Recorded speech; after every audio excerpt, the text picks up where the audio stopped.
about possibly decreasing the paving amount from 300,000 to 200,000. Something I think we should consider is if the parkway is opened up of summer 2020 and we don't have that road paved, that's the only exit on Pittsburgh Street. So I really feel like, and I don't know if Leslie has any comment on that either, but if we don't put that on the paving list for this next fiscal year, then we're gonna have to shut down the brand new park that was just built because there would be no exit. Fuller Street is the only exit. We have an entryway off of 181, but Fuller Street was going to be the exit. It would be an exit and an entrance. And it needs some work done, but we need some sewer drain work done first, so we can do that paving. Does anybody have an estimate on what that's going to cost? Is there a design bill? I don't think Anything? No, that would be something that we would need to move in the right direction. we don't have that, but we do need to consider it.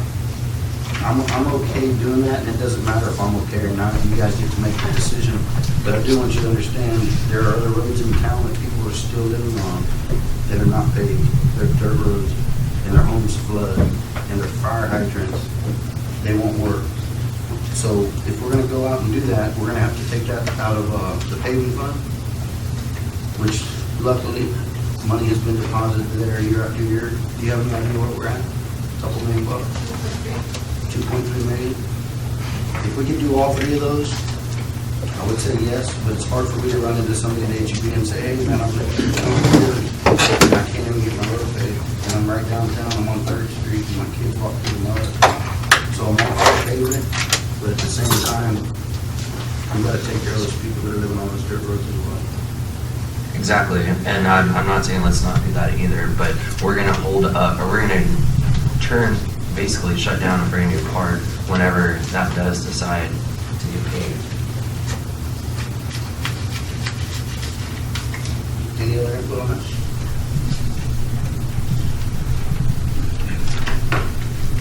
When do you need to have your very final numbers from us? September 9th.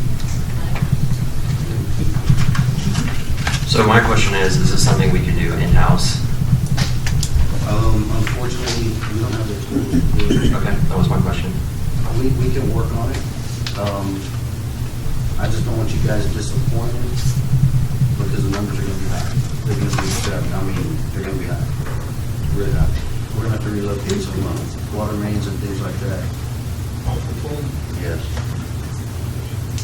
They just tied in, I know I said last meeting, it was a 2-inch main that they tied into. It's actually 1.5 inches. So that really doesn't help. But either way, we have to move that main off of the road. And we gotta go down to the sub and see how bad it is. The road I look at there's very little subgrades. It's terrible. And I'm not saying don't do it. I understand we need to do it. So I guess if you guys want for someone to do that, we can do it. We can work on getting it done. But the numbers will be high. They really will be high. And we do have, what did you say, 2 point? 2.3 million.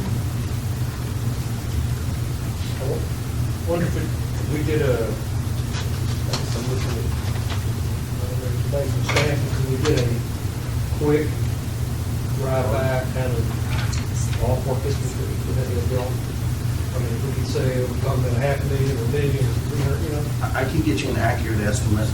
In a week. Yeah. I mean, I need at least 5 days and I can get you something accurate, but a one-time solution, we don't want to know more. No, it's not. It sounded like we're coming to 3-phase kind of.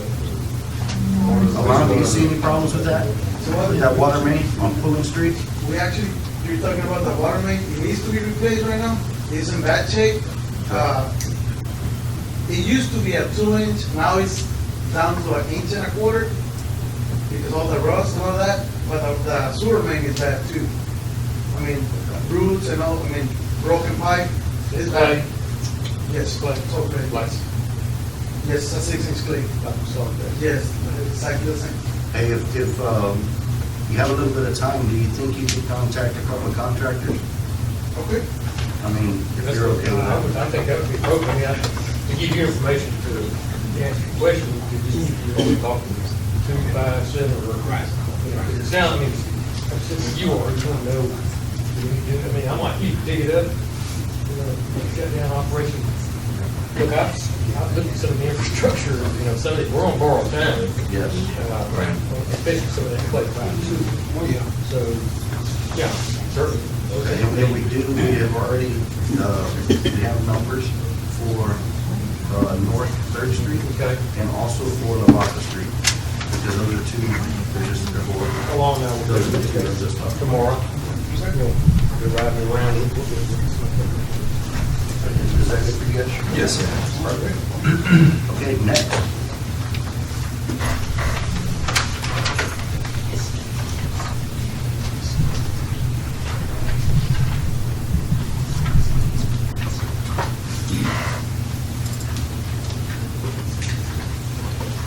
Yeah, 360,000 in the garbage collection for the sports complex. No, that's, the revenues expected for the sports complex. On the proposed budget line? Yes, sir. The one that I highlighted? Uh-huh. Yes, that's the proposed revenue for the sports complex. Okay. And that's a low to moderate number. That's something that people don't talk about. We talk about the cost and the hypotheticals about what if. What people don't understand is our jobs to create revenue streams here. And we've talked about those things, but nobody in 20 years has created an additional revenue stream. This is a significant revenue stream. The impact on the motels is even larger than the 360,000. Yeah. And that's the other thing about the Parkway, the impact on the hotel is big. Yeah, and like I said, these are low to moderate numbers. If you use the engineer's numbers, they're gonna be 2 to 3 times these numbers. But a realistic number, in my opinion, would be around $600,000. So 360 is a decent number. Where's that gonna come from again, one more time? What's that? The revenue gonna come from? From the complex. Okay, and we have already booked up for about 3 months to get this revenue going? Or No, but they're not gonna do it down together. Okay, I'm just saying, because if it just sits here, there's revenue gonna be lost. Oh, I agree. Yeah. I agree. Can you use your microphones? We can't hear what you're saying back here. I'll try. Thank you, sir. You got it. Going back to Amanda, page 4, under the spring break at Joe Foley Park, I see that it's back to $20,000. Or is that just a typo? No, I had a request for it to be, from one of the elected, for it to be brought back to 20,000. Yeah, I'll elaborate on that. I know some of us ask for a plan and things like that. Generally, what you do is you need to know what you're working with, and then you make your plan, right? And you can work within that number. We collected over $2 million in additional water and sewer charges last year, just from rate increases, just from fixing things. And we cannot give back $20,000 to the community. I don't understand. I mean, I did some research because I remember you had specifically told me that you rented the largest thing in Victoria, inflatable. Yes, sir. We're not looking to just go rent a couple of inflatables and say, hey, help yourselves. This includes staffing, it includes everything. We can't expect our people to go out there and say, hey, you're gonna go work and watch little kids all day. So when we rent these things, they actually come with operators. No, but $20,000 is quite excessive. If we don't use all that money for the spring, we can move it, like, if we wanted more money for the Christmas festival, right? No. We could No, move because it. You would have to do a line item Yeah, amendment. it wouldn't make it. On top of that, this is right in the middle of spring break. Your complex is gonna be at its maximum. The Escondido Creek Parkway by this time will have some things that people are actually visualizing. They'll be able to see some of these things. This is a great way to introduce both of them. We went on a vote and came together and decided as a group, $7,500. We met in the middle from 5,000 to 10,000 at 7,500. I don't know why it's increasing to $20,000 again. Because I'm asking for it to be increased. What are we anticipating for this event that's gonna raise it up this much? I think that's why I asked for a plan for that money. But did What are we you gonna make- use it for? Did you make the plan? I asked whoever wanted it. I didn't ask for it. You said somebody suggested it. That's the That's why I joy of asked. this. Your legislature, you get to make these plans. decide I can do it for 7,500, and this is my plan. I can't do them for 7,500. Well, we don't even know what we're doing. We want $20,000. What do you plan to do with it? You're having spring break at Joe Gully Park. But it is only a one-day event Correct. for $20,000. Correct. That's excessive. Not compared to $2.1 million of additional revenue for us. That's good. We were just talking about the infrastructure within the city that we need to upgrade. That's my point. Right, I don't have a problem if you clip this completely, okay, as long as. I'm not clipping it. I said, I Can said, finish? As long as it's done at your hand, and if you're gonna go through every item, let's clip every single thing that's excessive. Let's don't just pick out the things that, well, I think Sutton did this, but let's be realistic with it. that's not what I'm saying. For one, I don't like that it was increased and not brought to our attention. Two, $20,000 is a lot of money for a one-day event for blow-up inflatables.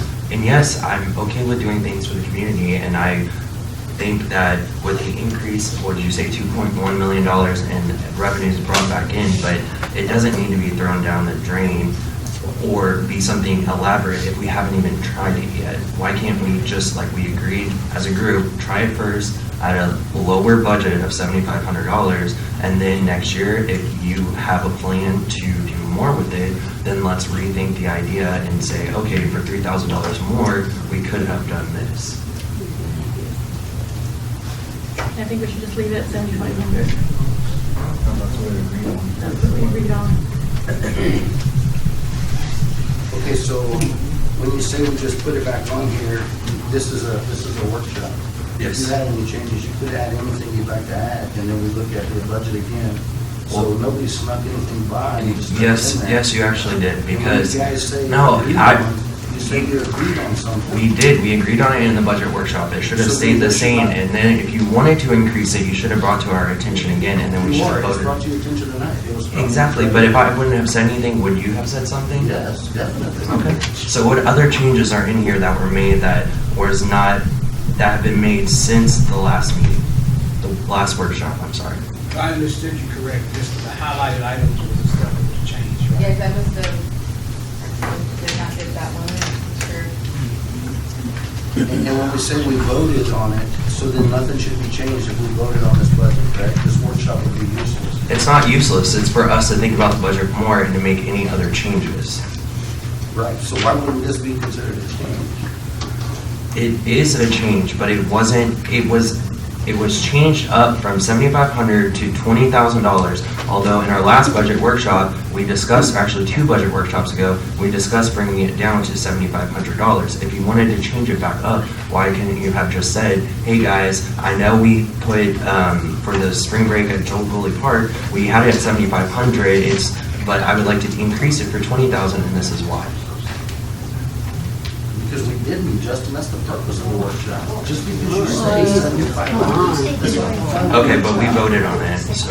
We voted on the whole entire budget. Okay, would you like me to go through and then change the numbers how I would like it, and then give you the budget worksheets, and then say, here, try to figure it out? That's what you were supposed to do for 3 weeks. Okay. I mean, you're supposed to go through and study these things. You're- and communicate. I mean, you're supposed to send the numbers to City Hall. Okay, so you just said it, communication, so where was the communication? It's right here tonight at a budget workshop. It's on the agenda that says that this is where we talk about these things. So if we make a suggestion, like Justin said, about we agree to 7,500, you can just automatically go and change it without approval like that?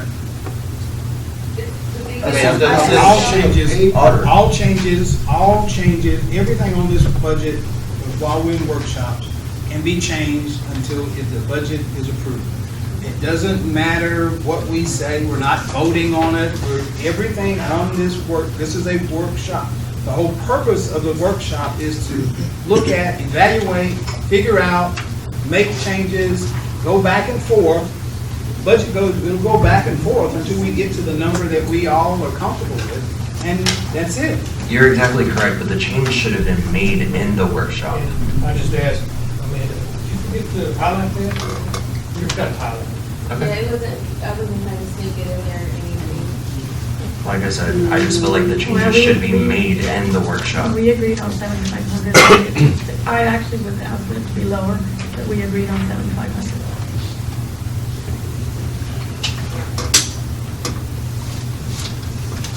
I'd like to see 20,000 in there.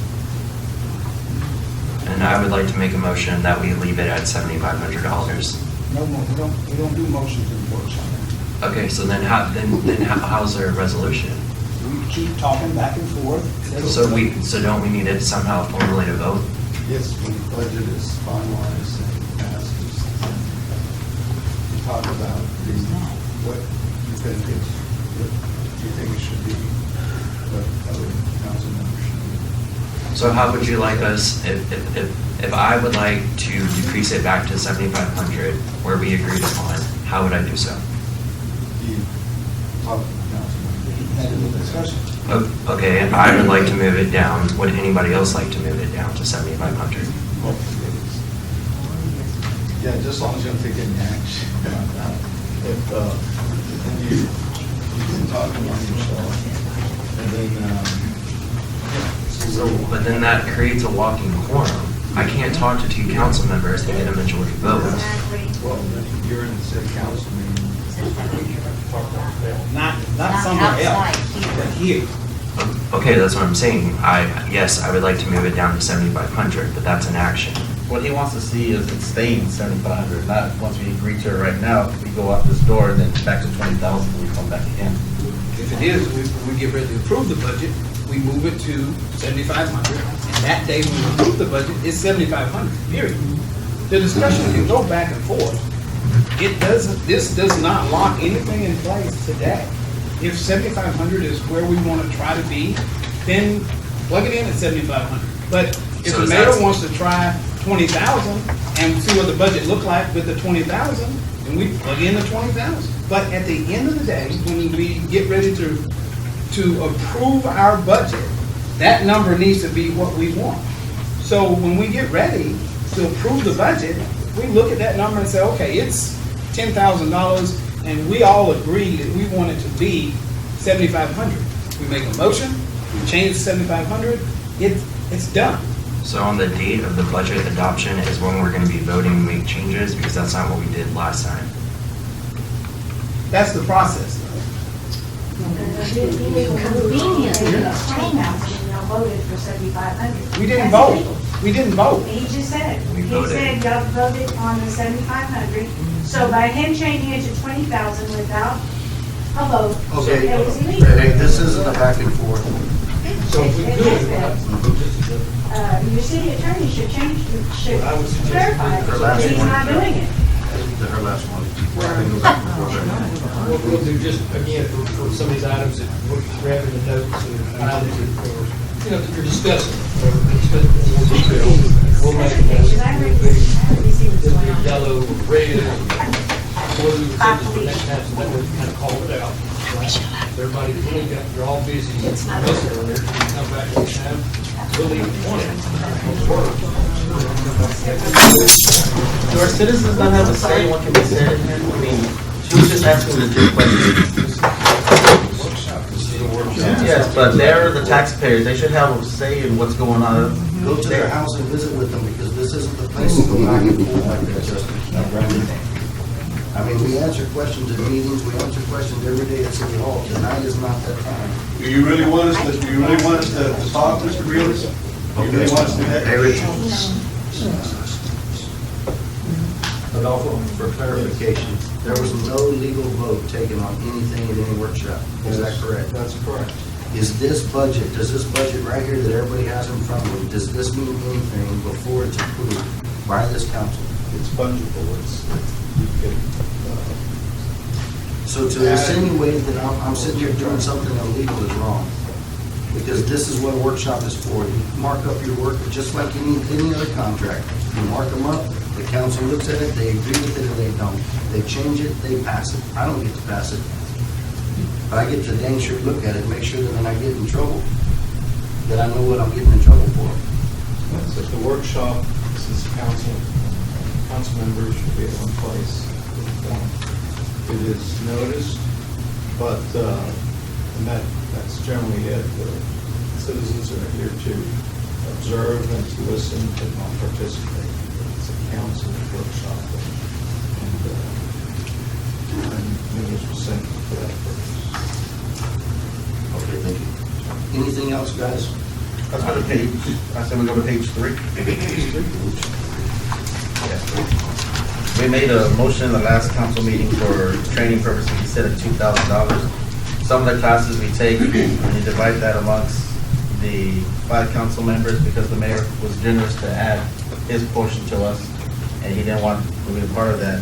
Some of the classes cost more than what the allowed price is, you divide it by.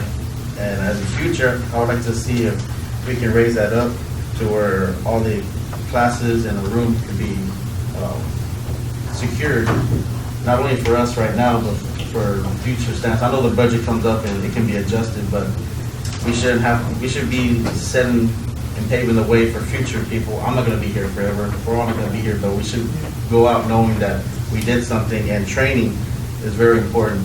Knowledge is power, and what better way to serve your people than to get informed, because rules and laws changes are happening every year. And if you go by the federal per diem rates for certain cities, a day's mill rate is 61 in San Antonio, and a lodging is 126. And other associations do that for the people and reimburse them or give them per diem. So instead of having to go about this, raise it up, and I would say 3,000, that would cover everything. Comment? Yes, sir. So we've been kind of kicking that around. I was here a couple weeks ago, didn't know I was going to be sitting here a couple weeks ago. We all were doing the math, I believe, in there, trying to figure out the number. And I was, kind of, man, that's low for training. And I'm like you, I think training is critical, and especially in your position. And we were exchanging some emails, myself and the attorney. There's some really, really good courses that can be presented by their firm and others. And I think would help y'all through everything from process to the changes, legislative changes, things. If I were making a recommendation, I'd plug in $5,000, and I don't think it needs to be 5,000 and divided by 6 or whatever, but it's 5,000 for training. And, to improve that, we'll work with a firm, whatever, we think that's valuable training, and maybe it's 1,500, and that's, I just think it would be a reasonable thing, rather than try to limit yourself. Because what you said, if all of a sudden you spend your 500 and you miss the really valuable training that's going to be 800, I think it'd be a loss. Yes. I remember That they did vote on. Yeah. And that's what I'm saying, we're starting to look like we're incompetent up Can here. you We had an ordinance that allowed you to do all of those things, Brandon. All we asked was that for every day that you're there, you get $35 or $37.50 for your meals. We covered your rooms, we covered your mileage, we covered everything. But somewhere in all of this, at the last meeting that we had, somebody wanted $400 a person, and we gave you that. And now we didn't know what we voted on. And we're coming back again going, hey, wait, we didn't get it right the second time, because we created the first ordinance. Well, that Now we ordinance created can the pass, second but we one. can set it here in the budget to Yes, sir. accommodate that for the future. Yes, but you have an ordinance now, so now we're gonna make the third ordinance, and you guys can do all of that, but at what point are we gonna start paying attention to what we're actually voting on? $400, I was shocked, I was like, wow, $400. Right now, they're getting about 800. They get everything covered, but it went to 400. And I don't care what the federal government pays people to eat, the state doesn't pay them that. And if you don't buy an $80 meal on your own, there's no reason the taxpayer's gonna pay you for an $80 meal. There's no way. That's crazy, but I didn't make the ordinance, y'all made both of the ordinances. But wasn't the ordinance for mileage as well as meal reimbursement, where I think Brandon is saying hotel expenses as well as conference fees? I don't know what he's saying, I really don't. I think to clarify what he's saying, he's talking about the additional fees that are associated with the conferences as well as lodging. Did you guys get the ordinance? Yes, we did. We passed the last meeting. So, is that for me, this question? I think the question was to or the statement was to clarify what you were asking and then ask Brandon, is that what you're talking about? And if so, then I can understand what the city manager is saying is increasing it up maybe to $3,000 or $5,000 to accommodate for those fees and lodging fees. Yes. guys are legislators, you can make any rules you want. And I want you to be able to. I don't think he's talking about the rules. I think he's talking about actually being able to go to the conferences, and we have enough money in the line item to pay for it. Right, but there's an ordinance that says what you're gonna get, and it says $400. So you're gonna have to fix that. You guys can fix any of those things, but I didn't make the ordinance. Okay. I signed it after you guys approved it. Y'all raised your hands and said, we want $400. We already gone through this last year and fixed exactly what everybody up here wanted. We want this, we want that, and $37.50 per meal. And now after we changed it, we want another one, that's fine, you guys can do that. Put the number in there that you'd like to see, vote on it at the next meeting. And well, the ordinance wouldn't even need to be passed until after the budget's adopted. This is for the next fiscal year.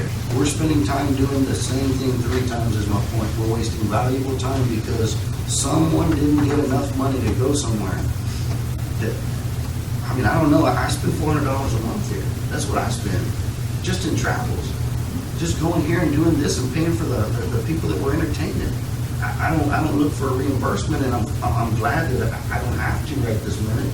And if the day comes, maybe I will, but it bothers me when we waste time up here after we've done this twice, and now we're gonna do the same exact thing a third time.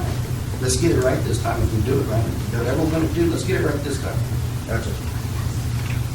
So what number would you like to see in there?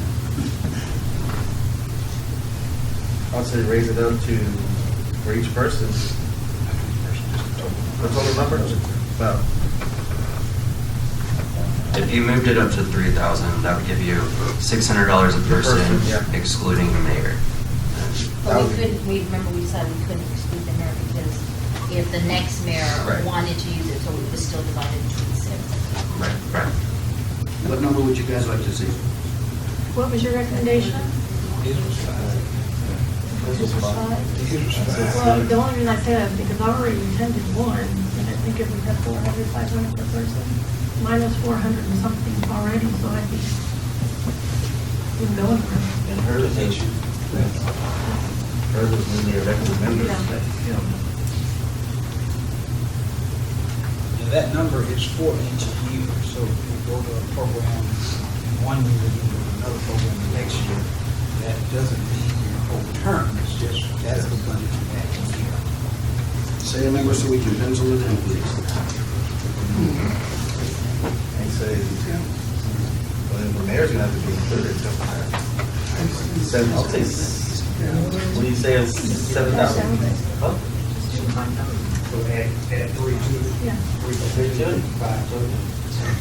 So it's $5,000 total what y'all are looking for? Is that? That's a dumb question. Okay.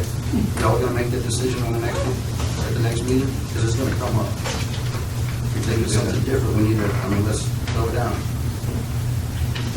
5,000? I think for now, we leave it at put it at 5,000 and see how that number works in the budget, and go from there. You know, that gives you money to go to something each year, and that should cover a major event. You have those numbers recorded? Yes, sir. $5,000 is what they would like to see. Just trying to negotiate a really good deal with our attorney to bring somebody here to try and make it not cheap.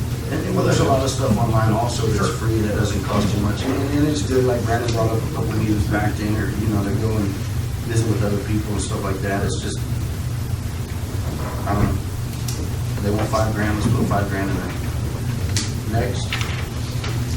I see that the paving line item went down from 300,000 to 0. Yes. That was what I had mentioned to y'all at the last meeting. I thought we had mentioned moving it from 300 to 200.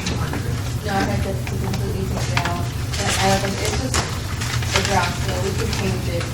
I just did it like that so y'all could see, because we have a department which is on page 26. I highlighted those water and sewer lines. We had 100,000 there. Because there's no way we can maintain our water and sewer lines with 100,000 with all the, the leaks that we have, and so we had to up that. And then we also had fire hydrants. They're in the process of replacing fire hydrants. And so I believe 20,000 will purchase 10 hydrants right So we, that one moved from 10,000 back up to 20,000. And then water meters, they're needing to purchase water meters as well. And so they've purchased a lot already this fiscal year. I know the numbers look low, but these past couple months, they've been doing a lot of ordering. So they're about at 26,000 already. So they requested the 20,000 instead of, I believe, 10,000 in there previously. Okay, on the water meters, it's my understanding that when you put a property in, you, the new owner, you pay for your water meter, right? You pay for a water tap if there's not a line there. If there's not a tap, then you have to pay for a tap. You don't pay for the So if there's a meter there. You don't, you just pay the get your Okay. services turned on. I just want to put this out there so we can, just to refresh our memories. We went through a water audit not long ago. I'm sure everybody remembers. And something that was discovered in that audit was meters were shoddy. We can't stop with the meters. They have to be replaced. If they're good for 10 years, we're changing them at 8. It's not right that people get bills that go up and down because we didn't do our job and change these things out. And there's no way to change the batteries, correct? No. It's part of the sending unit. They're throwaways. Once they're done, they're done. So I wouldn't take any money away from sewer, water, distribution, or collection. That's just my opinion. They pay for 50% of what we do in the city of Kenedy. Had a chance today to go visit with their leaders in the lab. The one thing about the leaders, and I kind of made the same comment, 8 years, you hope to go 10, but if they go 8, you're on borrowed time of 9, the labor piece alone, to go out and service that meter or watch someone come in and go, why is my bill this, if the meter wasn't working, we didn't get a reading. And I've had a lot of discussion about it with staff. You're on, you need to keep that pace of replacing the meter. Amanda, are these the changes that we talked about the other day? What You got were we looking at? all your- Oh, yes. Right here. You got everything that you wanted in here? Yes. I added it in there. Okay. What you can do for the paving, because if you take a look at the revenues for the water, we're taking out the 300,000 and making some other changes with we had figured in a $500,000 bond payment for the water project, but after discussing it further, we probably will not have to make another bond payment until the next fiscal year. So I took that 500,000 off, which took out us having to take from the surplus. So if you want to put money back into paving, My question is, so what came out of paving? Is that like the fixing of roads? Like putting new roads. Like Like- when they did like the Smitham and one of these, that came out of paving.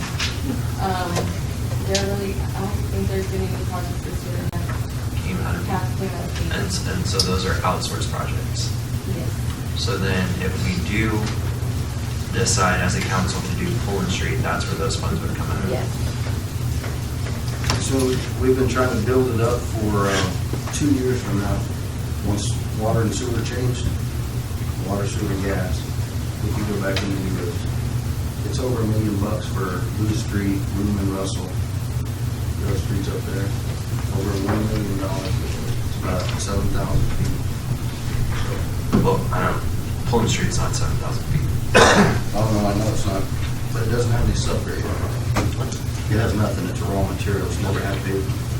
Part of it does. So you can Just take got out, a little bit of you can take asphalt. out of utilities, because right now, with the way I fixed it, we have 139 surplus, 139,000 surplus in the utility account. So you can take money out of our actual surplus to put in the paving to cover the 300,000, which is to take 120 from the water budget that we have, 180 from the surplus, and that would be the 300,000 which we're talking about. If that's something I want to do. I think it would be better once we saw numbers to decide a number. So do you want me to put it in here so you have to look at it in the next? Highlight it. Just highlight it with an estimated amount. Hey, what do you want to see, guys, on that road, on Pullen Street and in these other residential neighborhoods that don't have pavement, they're still in under? Do you want to see a 2-course chip seal? Do You wanna see hot mix, do you have any idea? I'm not in construction, so I'm not really sure. Okay, and now I understand, I'm not either, but, the true way to go is hot mix. Well, I was gonna say, Yeah, the you travel the road. 2-inch hot mix is the way to go with a solid base. Once you get your water and sewer in place, you put a solid base on top of that, and it's packed to specs. And then you put a 2-inch asphalt top on that, and that's a good road. You should have that road for 20 years without any problem. If you've got it where it's draining like it should, you shouldn't have any problem out that road, because what causes your problems in the road is water going through cracks. And as soon as it gets on that base, that water makes that crack, makes it where it's soft, and somebody drives over that spot, and the weight of that car or that truck makes a hole.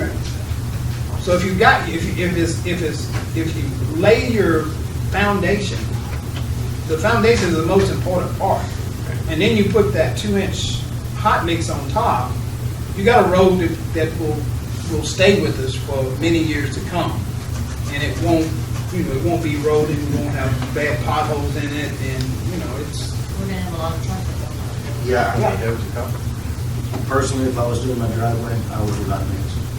Because you're Same, absolutely what correct. Esther just said, good y'all did exactly what you said. You pay now or you pay later. If you don't have the base, don't do the 2 inch, you don't pound that base properly, you do the chip seal and all the stuff, you do it over Over and over. and you pay more. Yep, and we can do chip seal, get expensive, Cheap on the front end. but yeah, at the end, it's gonna catch you. So hot mix is what I'm gonna bring you, but I just want you to I wanna make sure everybody's okay with that. It's not cheap, but that's what I'm gonna bring you, is a hot mix bid, or Alon's gonna get his hot mix bid. Good deal?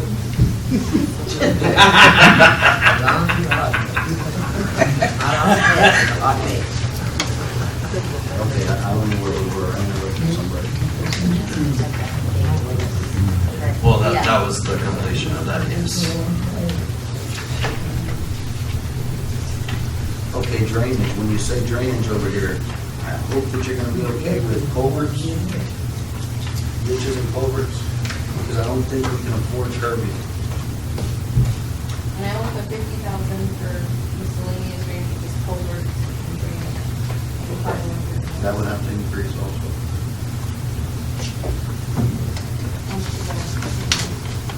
Are you talking about for curbing? Yeah, because curbing's an expensive thing. And it only works if your drainage lines up with it. And if everything is being done, it has to be increased, you gotta figure out where we're gonna send it. I'm afraid we're gonna have to design it, that's what I'm really afraid of. Because that'll cost you $400,000 just for the design bill. Well, we can have the engineer with St. Antonio River Authority that's overseeing the project. Yeah, but let's talk about that also. Alon, were you okay with how it connected? Because I wasn't.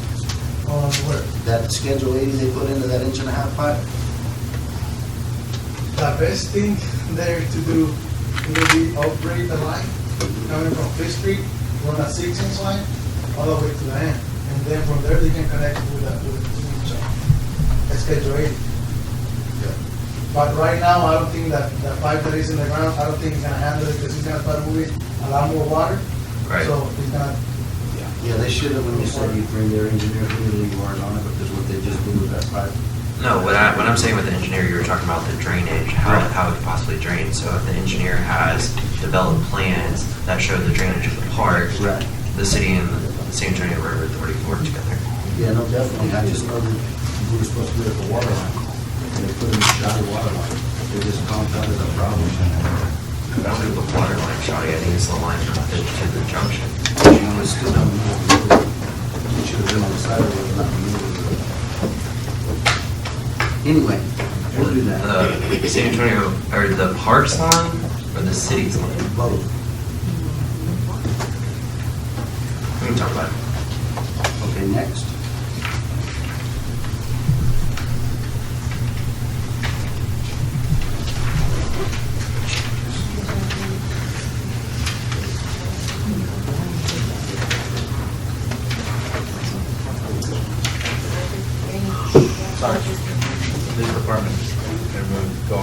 5.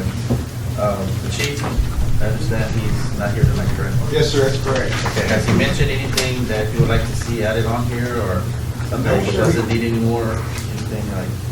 No, sir, everything he provided to me was basically, I guess, what y'all already talked about the last time. And he said last meeting that he had everything that he wanted. Yes, Thanks, exchange of, just making sure. Yeah. No, I did sir. talk to Thank you him for asking. yesterday before he left, just the same question. And then I asked, Bob the same question. And said they're fine. Could you back up on that one, the number we just looking for bandage? Y'all wanna On get the an drainage? estimate number for drainage that y'all want me to plug in and? Well, let's wait till we get the numbers from Elon. We'll make, just something. Yeah, just write yourself a I have note. it over here. Yeah, that's gonna need to change, but once we get the numbers, to have some idea what we're gonna be having to spend, we can get a better idea of what we're gonna have to do with the drainage too. Hey, on the police department's budget, $3,000 for furniture and fixtures. We just spent over $200,000 with that police department last year. Somewhere around $225,000. What will we possibly need for furniture and fixtures? Does anybody know? He did bring that up when he presented his budget, and I don't recall his exact wording, but he said he still needed a few pieces of furniture to finish it out. I'd like to see that around $1,000.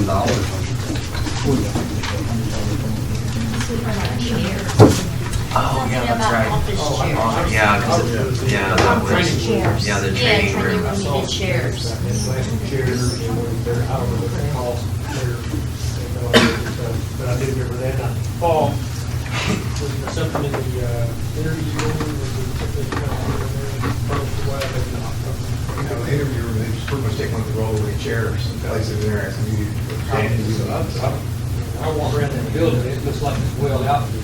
I agree. I think it was the only thing, less chairs in that room after that.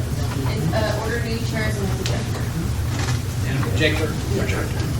Can you do that with $1,000 or we don't have that idea? Projector probably is $1,000. By itself. Really? Yeah. Wow. What are we gonna do with this projector? Do we know? Probably training, but he did just put all that stuff in the auction, so I don't know if that can go towards it. I'm going to answer that question, if you don't mind. Yes. So the PowerPoint projector was to be used for training purposes. We put on 2 cold classes for certified people staying an instructor for it. I put on several classes for in-house for our people right now. The last time we put one out for several agencies in the area, we used the city, auditorium. It was the only place that we had available, we could use that, and at that time, I was still doing the same thing I was doing before, using a very small PowerPoint projector. It has its limitations, it's awful, anything further back than 6 feet, it's not visible. And so if you put it in a larger room, it's just not, you can't see it. So most of the time, that overlaps everything because it's too small to see. And if we look back at their budget, if you look at training, they were at 8250 and now it's down to 5. So the savings there pays for the furniture and chairs, or the chairs and the projector. Yes, sir. Okay, I guess I'm convinced on the 3,000. Did I? Change that to 4, well, you have a chance.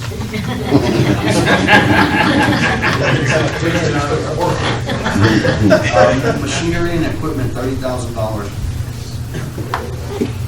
Do we know what that's about? What page you on, Jay? I am on page 6. That is 15 handheld radios, the 2 speed monitors, and then $4,000 for other. On machinery and equipment.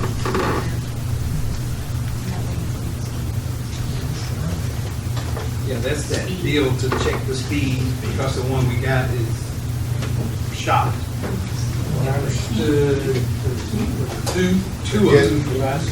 Again, if I could, the current radar machine, it's been here prior to me being, I've been here 11 and a half years. That machine was in use prior to that. The last time it was checked by Decatur, they're out of state. There's no place to have it serviced in our area. The last time I spoke to a tech gentleman there, he said, if you need, I could send you a service manual. And you could fix it, you could try to fix it yourself. The unfortunate part about that is obviously I will not accept that responsibility because I will not be held accountable if I cannot repair it. But pole signs, the advantage of them is they're portable.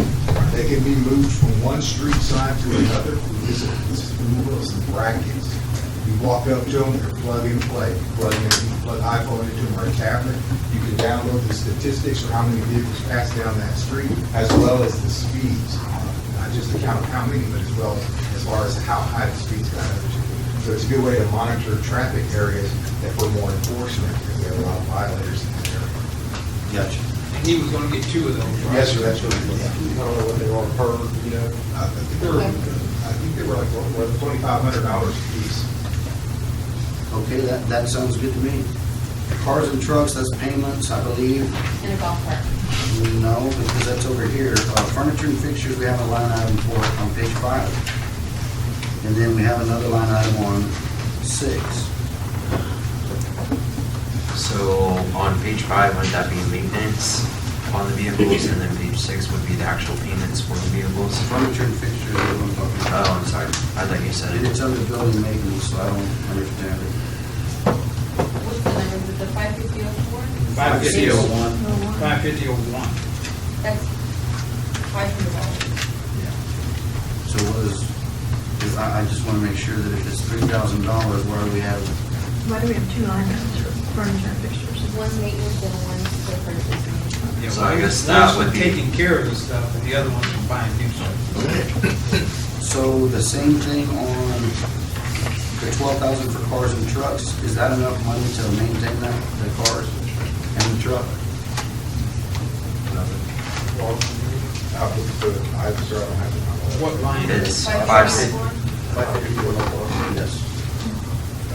One of the reasons it was a little higher was because they had a couple of, they had their accidents. And I think they, at the time that we did this, we still hadn't Accidents, when you're gone, accident. where didn't they run over a motorcycle or something?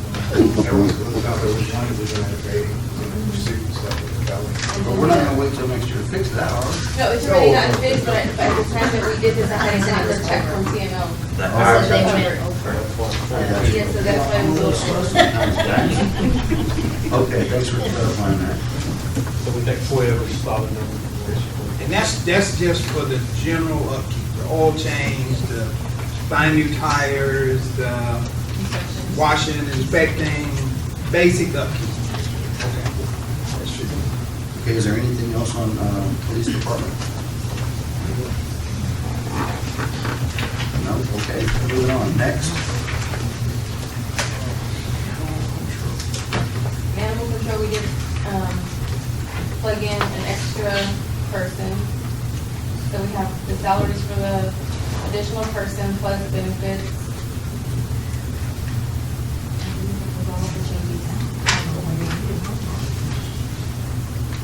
That's a part-time person. So that was a full, y'all had a Full-time.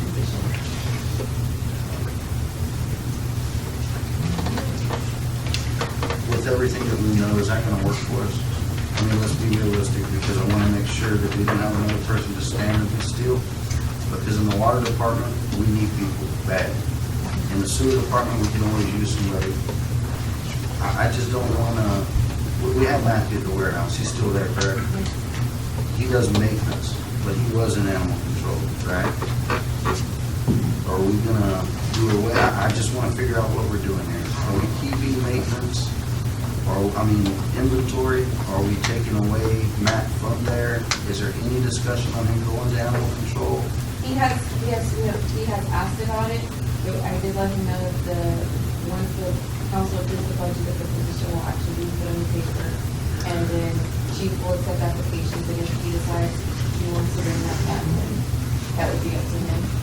But if Matt did leave the water and sewer department to go to animal control, that position would then be vacant within the water and sewer department. It And would not go away. budget to fill that, Yes. they could fill that position. Right, I just want to make sure that we focus on, I would rather see the money spent on somebody in the water department, unless this is a dire need and we really need the employee there, I'm good with that. But I also would rather have a police officer versus just an animal control guy. So if we're making these, I'm open to any suggestions. Just a thought, kind of had some side conversations, and I've had a lot of conversations with staff, kind of addressing this concern. I mean, what we're doing, and we started doing it, it seemed like it was about a year ago, but it was like that last week. We're gonna look at the whole organization structurally, okay? We don't have just an organizational chart, right? Right. We'll see where, like, I'm looking at, our staff here, and go, and each one of them tasked, tell me who's in what job, and what do they do, and what do they do when they come to work. And we talked a little bit, some of you know, you're talking about fleet, equipment maintenance, right? And we're at a point, you know, we've got a lot of equipment, the new equipment, PM, taking care of anything, right? So, you know, are we positioned right? And we may look at it, Mayor, we may put all this on the board, maybe 2 months from now, it's gonna take us some time, we look at it and we go, you know what? We have a greater need here. And we move this person organization into this other department and when we look at all the organizations. So from my position, I think plug it in because you've got a lot of unmet needs. And I guarantee you right now, somebody's gonna have to stop doing something to pick up, maintain this fleet. And I'm just gonna make up the numbers, 2 million in equipment.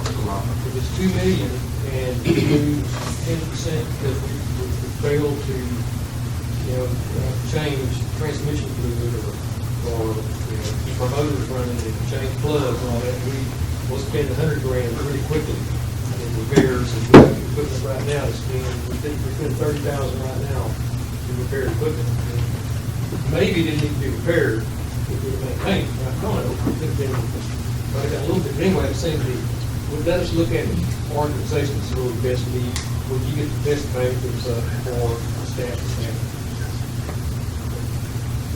Oh, definitely, yeah. So we're gonna plug that number in. Is everybody good with that? I just don't like a lot of money sitting around and we don't use it, and it could be equipment, it could be manpower, it could be anything. And then we have people that could possibly use a little bit more money for the services that they are providing to the city. And I think that's the part that's kind of jumped out, it was just a conversation that I had with staff. And it's not unusual in an organization, especially an organization this size, and you just keep doing more. And then over here, we work consolidated, we just get maybe. So we need to put all that together. We've had a lot of conversation, they're tired of me preaching that. So we're not there. Okay, thank you. And the vehicle, I know last time it was said that we were gonna use an Expedition, but I also heard in the background that you said I had plans for that Expedition. So I wanna make sure we're not gonna, He actually is gonna get a truck from, he spoke with Marty, and Marty's gonna get a truck that he will transfer to that department. so they got that worked out? Yes, sir. Perfect. Okay, that sounds good. Anything else on animal control?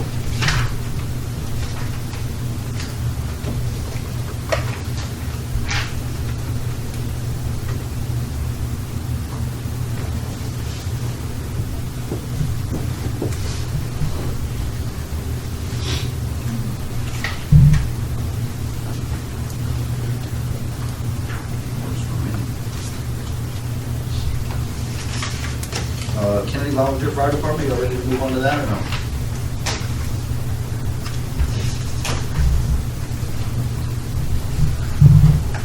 On this one, we did have the administrator plus benefits as well. What's what? Benefits?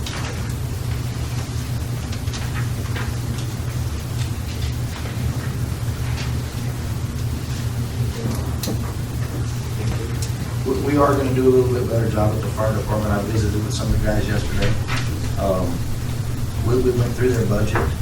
They're gonna come every month and they're gonna request a budget sheet each and every month, so they know where they're at. It just seems like they really just didn't know what they had, that's all. Maybe they didn't know how to look at it once they did get it. Maybe it was 2 months old, 3 months old. But I think there's a little bit more on our end that we can do to help them. But the most important thing, I'm firmly convinced we need an administrator in that building. I really believe that. There's too much there that these guys are missing out on. There's too much there that the citizens are missing out on. The money's there, they have the money, it steadily comes in, they're special funds, we cannot use them for anything else. They don't come from water and sewer. They're just piling up in the bank and they're never gonna get them. The fire department will never get all that money. I could, and can't kind of parallel, so it's that person I'm sitting on the ESD and I live in more fire, kind of close. So I'm pretty steady on this. I support the administrators. I think that's critical for you to have an oversight. When you have unpaid volunteers try to manage it, they can't. You know, that probably full-time jobs. And the whole evolution of volunteer fire, but as you know, a lot of volunteer firemen coming up, fire chiefs are coming up anymore because it's all working. Then we're struggling there. The thing that I'm looking at with this line item that I have in my own list is what I care about is the life safety. That's what took people. I've had friends killed and injured in that line of work.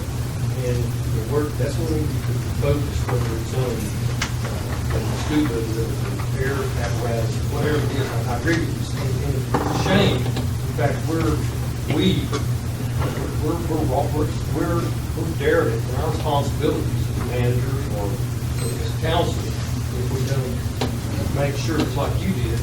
People understand, if you've got this money, ask for it, tell us what your needs are, and then if it's considered here, and it's met, but to have it, we would all feel bad. If what we got, 100,000 that we can spend, 188. something, $200,000 in that budget that probably could have been spent and needed to be spent on some stuff, probably life safety type of equipment that probably somebody can make a good case for. And if something happens, we go, God, we should have bought that.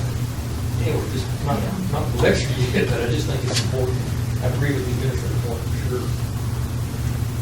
I had recommended 40,000. I believe you had a different figure, Justin? You okay with 40? That's Okay, what I thought we you'd said another one, but it's cool. Is everybody okay with 40,000? Yeah. We all said for you. Is everybody okay with the administrator? Yeah. Do we have anybody from the fire department here? The chief is here.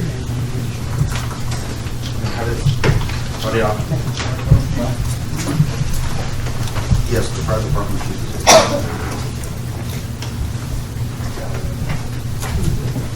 How y'all feel about the administrator? Your honest opinion about it? Good idea.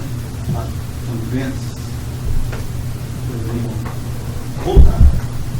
But I mean, the idea is not very good. We have to settle on the details, but I have to.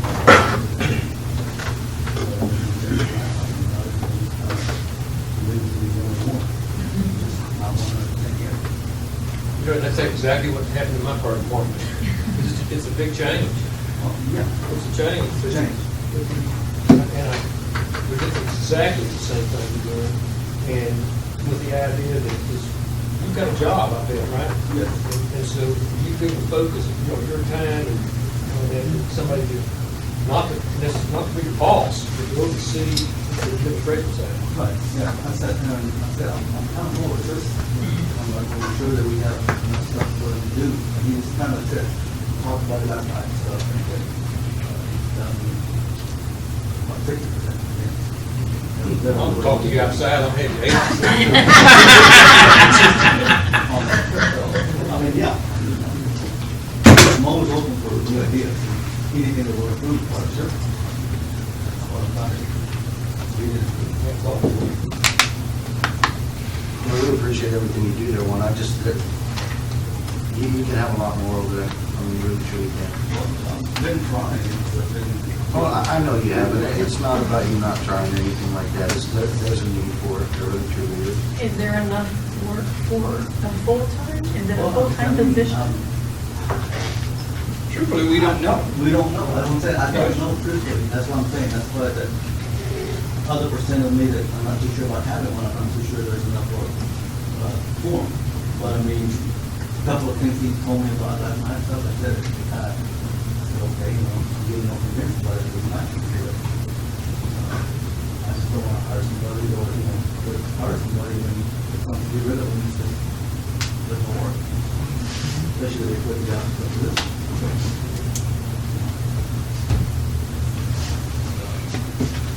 And I would say, to at least part of our say so, anything that hires. Should be good, so investing with my money. Well, if it helps, I'll tell you the same process that we're using tonight is being our fire chief sits on the detective and working on it today. The fire chief sits in the process, participates in interviews because it's your family. Yeah, because they're gonna have to work in an environment that you're going to be the one that help them understand. Right. And you need somebody. Knowledge and what I'm not. Right. You need somebody to have some ideas. Yep. Is there anything that you're lacking in this budget that you maybe want for your volunteers? As far as equipment or? Yeah. Let me answer this. I'm sure there is, because we No, need. you have to ask. Yeah, definitely. I mean, we need a lot more equipment, but again, we also need a new building. I mean, you can't buy a bunch of equipment and leave it outside. Like I told the guys when we talked about it, I'm gonna spend $300,000 at a $300,000 machine sitting outside. We need a building. I mean, they act like I don't want to do anything, but I'm gonna spend that kind of money, or we all spend that kind of money to sit outside. We tried it before, we bought the new truck, we decided to keep the old truck as backup. And we had a fire going to it, and we were to pick it up, and the radio was missing, the battery was missing, and then he's behind the fence. So it needs to be. That's what I'm saying. You need a bigger. One, but we have, you still to this day have $100,000 in capital outlay. We discussed that Well, last but time. again, I said that $100,000 when I requested it, I think it's same every time. I mean, it's already happened. We Right, paid- but your year is over, is what I'm saying. You have until October 1st. If you make that payment after, it's still in the budget. You have 150 for the next budget. I think what you're getting at is, do they have money? They have plenty of money. They have Oh, no, I'm asking $128,000. just Well, if there's something. I'm asking for that additional 150 carry over or redo it again for the training center. Yeah, you have 150 in here, I believe. Or it should be 150 on the, It's 100. It's 100. Or 100, it's 100 of is what it's going so the to. 100,000 for the other 50 was the extra capital. Right. Okay, so the 100,000 is in your new budget. It's on the new budget. Right, but you have 100,000 in his budget. So you have money to fix things as well. You actually have $188,000. Yes. You can use for whatever you need to repair and fix before October 1, that will be in this fiscal year. And then you'll have another 150 October 1st to use for the following year, for 2020. Yeah, well, So if that's you, what we're saying. I mean, I didn't understand the whole thing on it. I've been learning as I go. Years that I've been in position, but I learned more and more and more. I didn't want to spend 150,000 and they come out tomorrow and tell me, okay, you got the bill. And the money was there, but I used it for something else. So that was dedicated to that part, so I'm leaving 150,000 for that, if it shows up before the time. right. Your But I budget has spend been the rest of the reduced by money. $50,000, I believe, this year. It went from 276 to 274, no, you're 281. Oh, it went up, okay, so you have more money. Probably because of And the I already made administrator phone calls to position. additional equipment.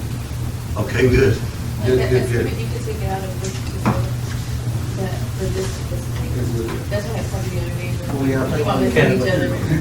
Okay, for with equipment, going back to equipment, could you get with the money that's left over, does it have to be assigned to a certain something since it's put in the line item, or could they say they need some wildland gear? Could they get the wildland gear with this? What line are you looking at? Yeah. No, I'm just saying, because the money that's left over, not only line specific, but with all the money that's left over, can they pool to get some gear they need, wildland gear? I know the fire It department. depends on what, has to come out of a certain line. Consumable. They have money left in their budget right now, and it's specifically for gear. That they And I've already made a phone call to Okay. get for spending that part of the money. Right, but like I explained, sometimes they would get a sheet each month and sometimes they wouldn't.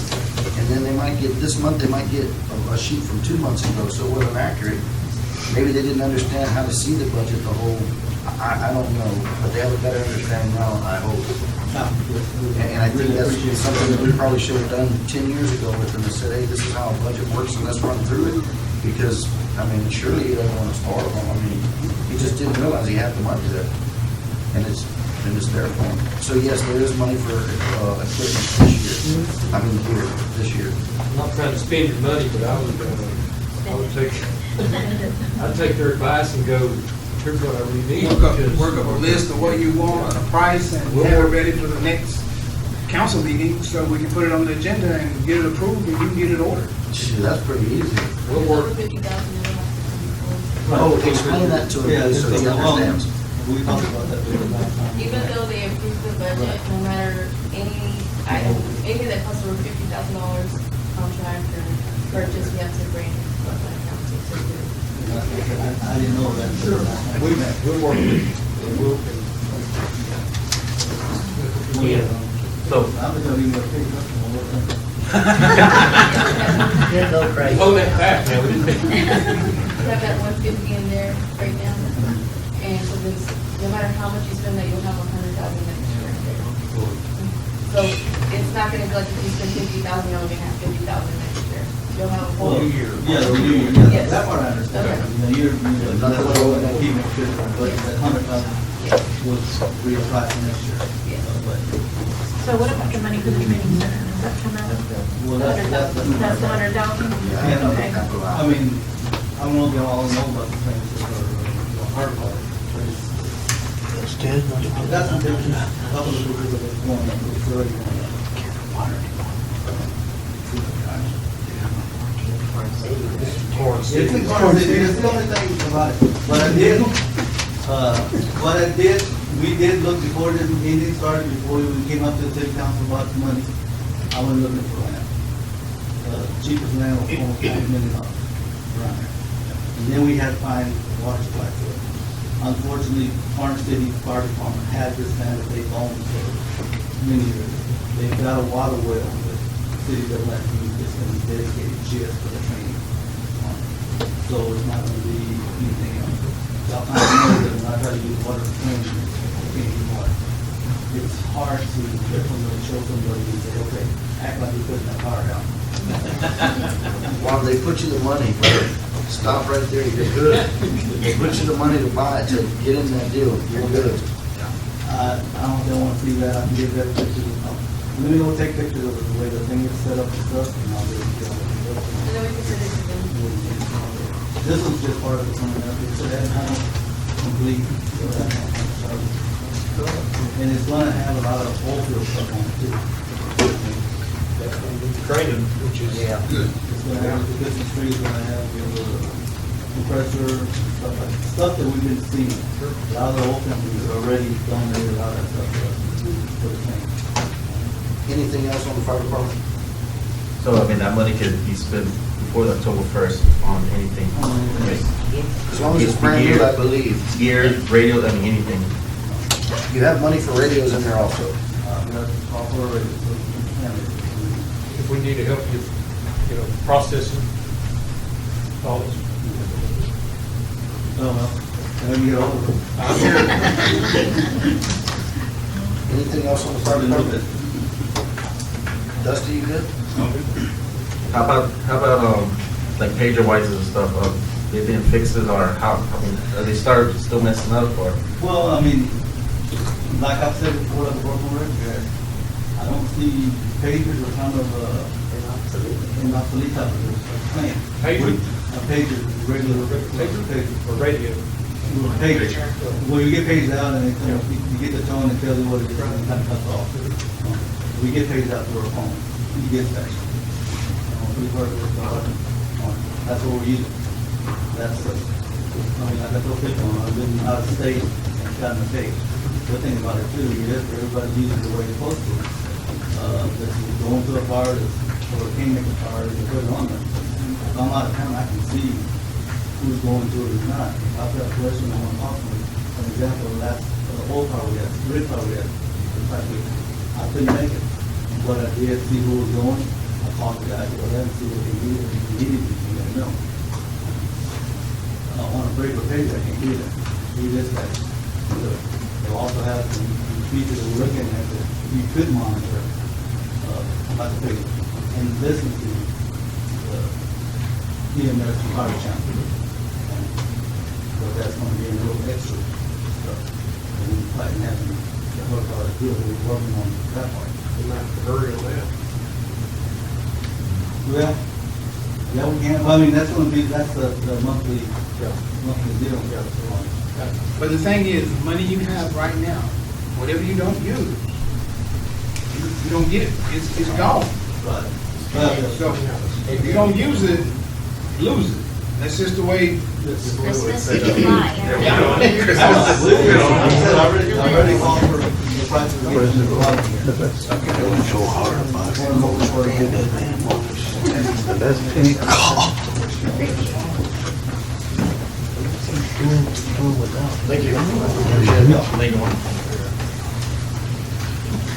Community development. I don't know the legalities on this, maybe you can help me at all, bro. I notice that year after year, we spend a bunch of money demolishing houses and cutting grass for people. Yeah, I got some stuff that I want torn down too. You know, I don't want the lean and all that stuff on there, and I want you to come cut my grass, but I just feel like the taxpayers are absorbing this, right? And we're somewhat getting a cleaned area.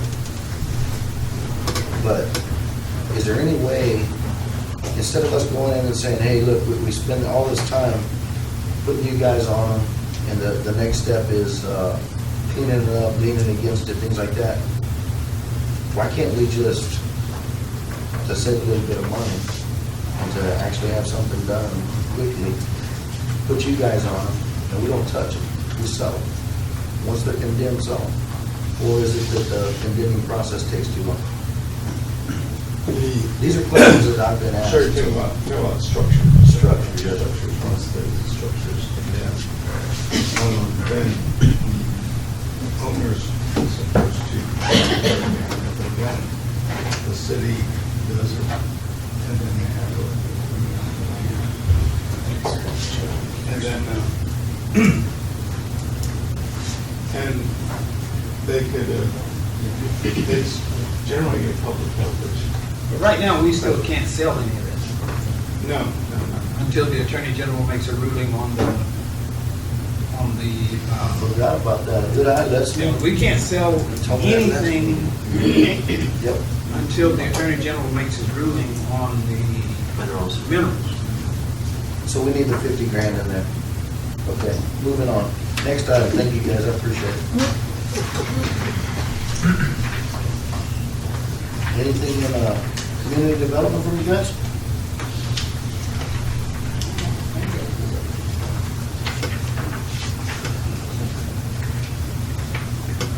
Oh, it's not, okay. Street department.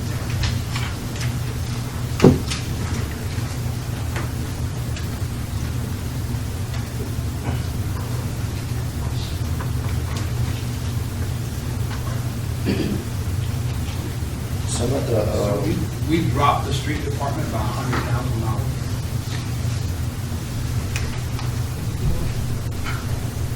The actual budget was $766 for 2018-19. The proposed budget was $664. What it is on the 54001 to 54007. We'll look at the block cleaning and debris removal. You remember that check you signed earlier for Sarah? So that, we had $50,000 in there, and we've only spent now $7,800 after we got state. And last year was the same way, so I just lowered that amount. Okay. And then the So we're not giving up any services or No. amenities. We've just adjusted the numbers to what's registered. Yes. Okay. did we come up with anything for this new agreement with TxDOT? As far as, and I ask questions sometimes just so everybody else can know that this has been brought to us, for the mowing of the ditches. I know there was some equipment, we got some estimates on there around $135,000. Do we want to put that in this budget? Do we want to outsource it? What are you guys thinking on that? And then what I'm talking about is a tractor with a boom mower on it. We only use it 3 times a year, 3 months out of the year. I don't know how we would justify the $135,000. My opinion is to outsource. We went out there and we tried to cut it with our tractor that we have now, and it's very dangerous. Yeah, you can't do that. Right, but like you said, the grass is only going to grow for so long, so high. If you buy the equipment, it's another piece of equipment that we're gonna be sitting down. I'm just saying, if you wanna buy the equipment, that's up to you. But if you contract it out. Seemed like it would make more sense to contract out. And you know what, tractor, wild tractor, we'll see, it's kind of new service, a new obligation. See it, like even the city, after November and March, maybe we won't need it. So I think the outsource makes the most sense. Okay. We can actually add more to street maintenance. So in street maintenance, we have 30,000, you can raise it a little bit. So what do you think it would cost, what do you think it would cost to outsource that? Well, we got- 20 grand or No, 10 grand, no. more? Okay. We've got a lot of bridges and a lot of, road code, all textile. So we're looking at maybe, The TxDOT road is we 181, haven't taken any bids. 72, Right. and what other roads? 719. 719, That's Kenedy. okay. For all the TxDOT. Right, all the way up to 5 Points, past 5 Points, truck route over here downtown. Do you have any idea what you think it may cost to outsource that? You look at probably maybe, I don't know, I mean, what I would do, I mean, Can you get some prices? right, I would just, at the time of need, see what it is, and then we just get that contract in as needed. Well, that's fine, but we gotta put a number in Yeah, I there, know. we gotta have a number in the budget. I would So say we at have least someone to take the money 20,000. I would say at from. least 20,000. At least 20,000, okay, that's fair. No, I would say maybe for the season, before summer, after summer, before. Okay. That's a number I would we say can work the whole with. thing. I would say the whole thing. Okay, and Now- would you still go get? We can still an spray. actual bid so we know? Yes, we can still have somebody spray too. We can't spray, but if we got the applicant's license to spray, we can spray it ourselves. There's another thing. There's we spray, yes. And that cut down the cost. We have the equipment already for spray. Oh, yes, we have it for everything. So we You just- make phone calls. Yes, sir. Next Yes, sir. week, yeah. Yes, sir, no problem. Yes, sir.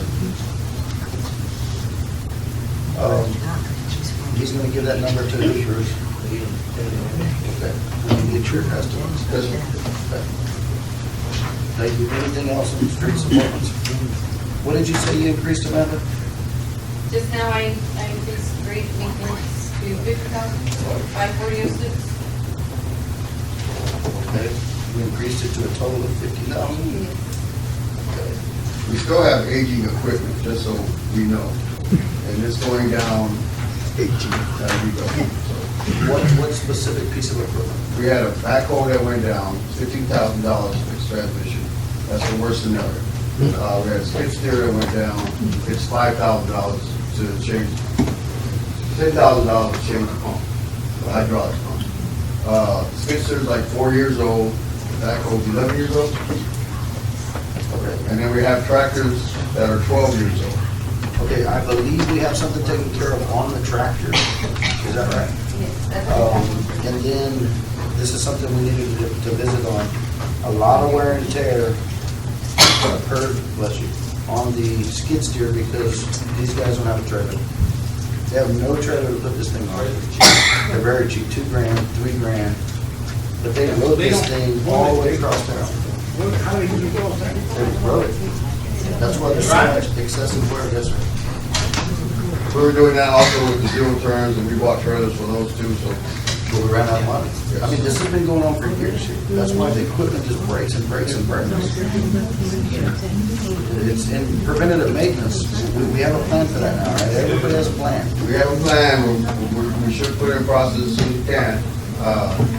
Tomorrow's a good time to start. Oh, yeah, we're gonna do it, I mean, just the thing is, you know, that's a lot of maintenance, and that's fine, we can do the maintenance.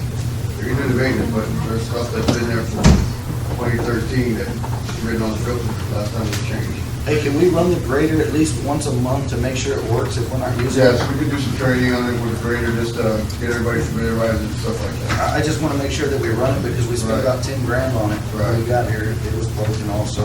Right, and we're utilizing the sweeper, we utilize sweeper in the mornings, at least twice a week, but we're trying to get a schedule so we could, inform the residents and move their vehicles, and get their trash cans out the road, so we can go down there. Do we have a line item for signage? I know we talked about that one Yes. time. Signs to when they're going to sweep. Install signs the day before, little temporary yard signs. They think that's the traffic sign. Okay. I believe that's the house in there right now, just. Right, yeah. They can purchase a list there. Okay, can we get them designed next Right, week? yeah. If you need help, let me know. I'll see how creative I am. I'm not very good at They're this. just little monster signs, you stick in the ground, and take them up the next day. Sounds They good. put signs and they'll make sense. There's a place out of Floresville, it's called Eagle Firm Signs. I just talked to them today about a different project. I mean, it's somewhat local. You might want to try them out. Okay, anything else on street departments? Where we at, Amanda, as far as staffing? How many employees are we paying in that department? In street, Yes, how many slots are there? 6 and 7 total. In streets department? How many do you have? We have 8 right now, we're short. 10 is your number. I believe you, you have, you're using one of the park right now. So one of your employees belongs to the park that you're using. So you have 1, 2, 3, 4, 5, 6, 7, 8. So there's 8 employees, not including you. Right. That belong to the street. So is he fully staffed? That's my question. No, and we spoke yesterday that he. I mean, I'm just asking because I see the 300,000 over here on my, what do we got? Yeah, we spoke with him yesterday that, to take, he's gonna be looking We're gonna at. advertise, we're gonna start advertising for To fill the vacancies. How will we advertise? Awesome. Alon, how many do you have in your, on your department? Yes, you may. How many total employees? So if you get those other 2, so there's 2 vacant spots, 2 plus 9 is One of my 11. guys is going to a meeting very soon. So it's one of mine, so Okay. we're gonna be doing it short. Hector, how many are in here? 2 and Is that fully staffed? Okay, Chris Cortez, is he here? Yeah. How many do you staff? Are you fully staffed? Okay, and that works, does that work for everybody's departments? Yes, no? Yes, It doesn't work because one of the employees, which is able to, and possibly a helper, have been doing the grass. That's the way, that's the plan, at the police department. They're the ones that have been going around, cleaning up the hydrants, running the hydrants, and they stay busy. But that's April, and sometimes it's one with them, and we throw somebody with them. Okay. I just want to make sure they're fully staffed, because if not, this is the time to do it. We can't run another year if we're not fully staffed. we're gonna contract someone to check that out. We'll be okay. Okay. Kind of that same thing I talked about earlier on the problem we got to figure out, not necessarily for us, but it's more prospective managers that they hear. So to have those questions answered, just ask. We have committee managers, and so it's too little too late for this fiscal year. Doesn't mean that you may hire a city manager in the February to be a budget amendment to justify that, right? Because, we see, we're minus two people here, and we're getting over that, whatever, they don't want anything. And we did plug a number in for that person on this budget or not? For Public Works Director? Okay. Public Works Director, I don't believe it's sure. I can plug it in. Yeah, it's in my notes, I'm going to got it right. I just, you said it, I'm But it's reminding like you. a position already, so it's just. Correct. Okay, guys, is there anything else on streets department that you're on the reservation on?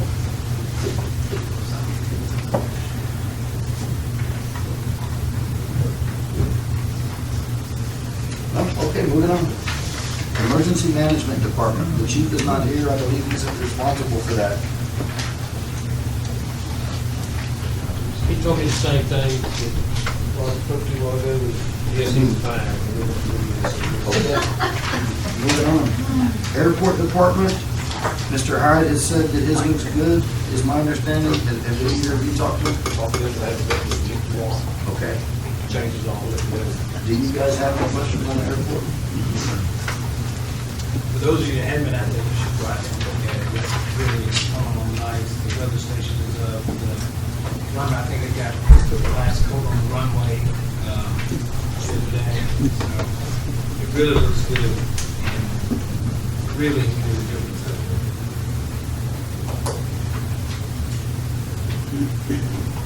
The T hangers are all nice. It looks good.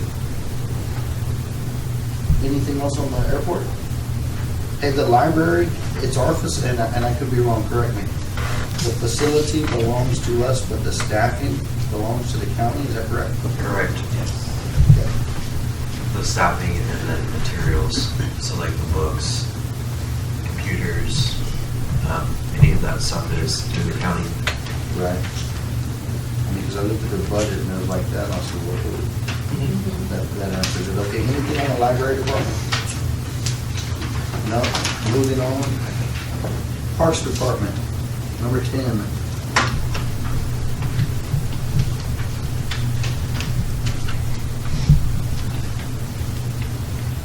The parks department, you read a break in on the. Yes, ma'am.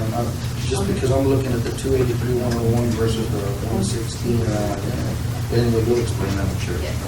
So with that, $283,000 includes a sports complex manager, then it's the foreman, the two equipment operators we currently have, and then the part-time employee that we currently have, which he's actually not out there because there's nothing for him to do.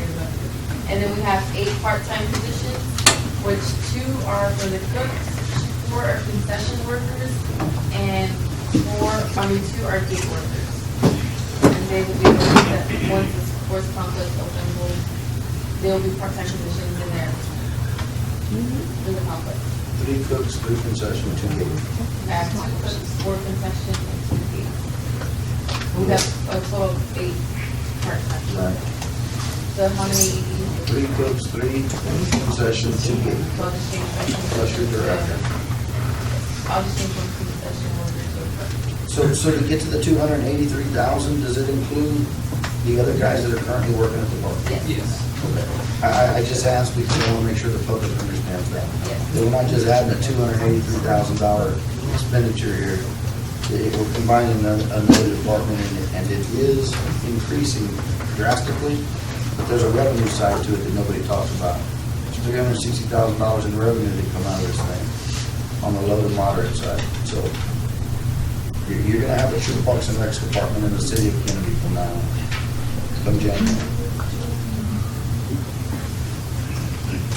Is there anything on here you guys want to talk about?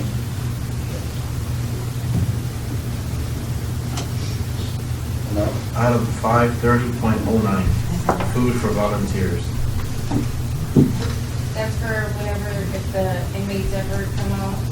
And then I believe there's a certain time, I just don't remember if it's around Christmas time, whenever they're putting up, people come to put up lights, I know they'll bring them lunch as well. I think it's around Christmas time, I don't remember. It is. David's here, so I'm gonna, David right there, if you want to ask him, he works at the park. It's for the inmates when they come and help us, that's what it's Yeah, but for. when, what part of the What year? part of the year? It's usually in Christmas, or not if they have some other project they want to bring them, that's what it's for. And that's the deal, right, with the state, you can't pay them, but you have to feed them? You gotta feed them. Okay. Think of us. Hey, they eat good over here. They like to come over here and work, we used to use them. Okay, anything else in here?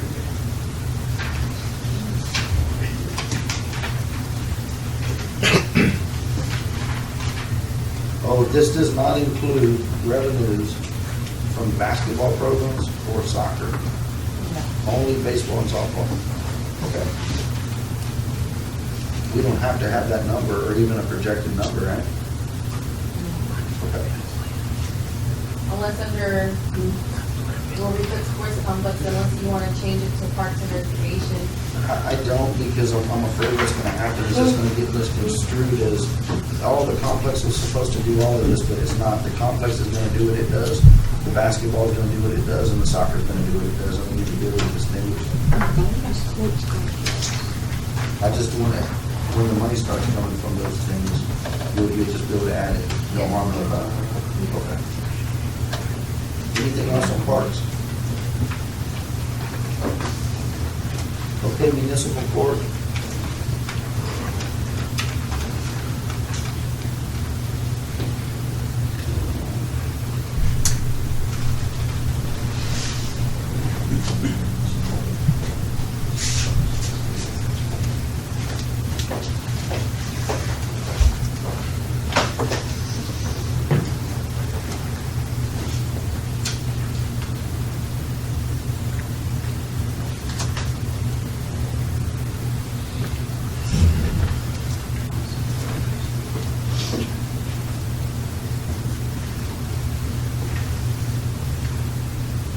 Okay, if you see something, let me know.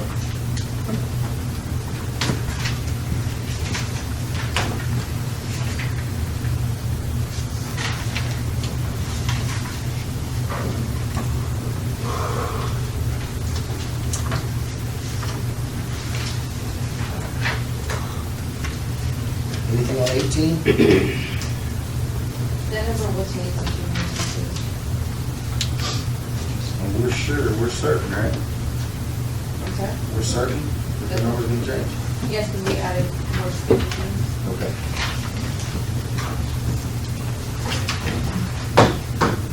But we're gonna balance out, right, because of our revenues. And we're gonna be ahead. Okay. I'm just putting that way here, understand? Utilities.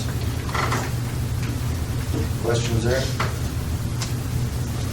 So on 36000, we didn't put that one in, so we got 180,000 out of surplus. 180? Make up the 300. Yes. 120 from somewhere else. 120 will come out of that surplus revenue. Kind of dependent though on what the estimate says. Right.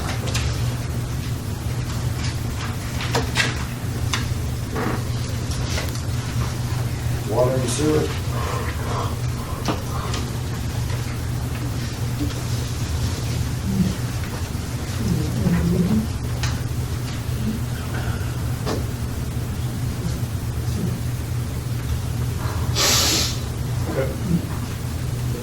Water and sewer, And this is for out. This is for the clerks up front. This is for the administration part of the water. Okay, the look at line 530.02, I see equipment rental. What exactly in particular do y'all? Copier is rented, we have a water. Let me get it.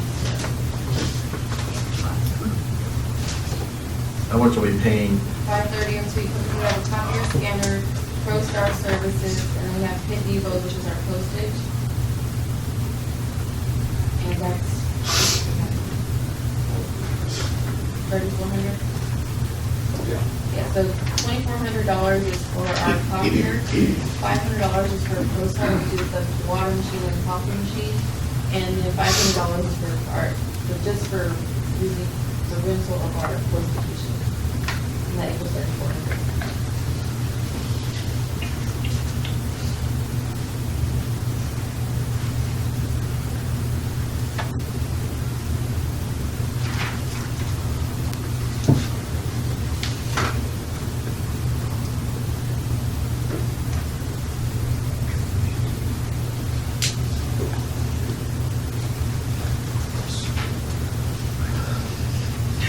Anything?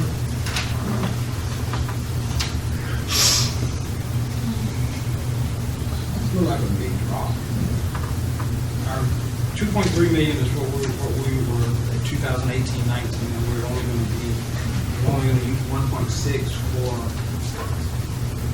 What it is that, if you look at Land 53008, we had for the apartment complex on it, and that will not be included in the next budget. So Okay. we plan on taking on care of all that Right. this fiscal year. Yeah, okay.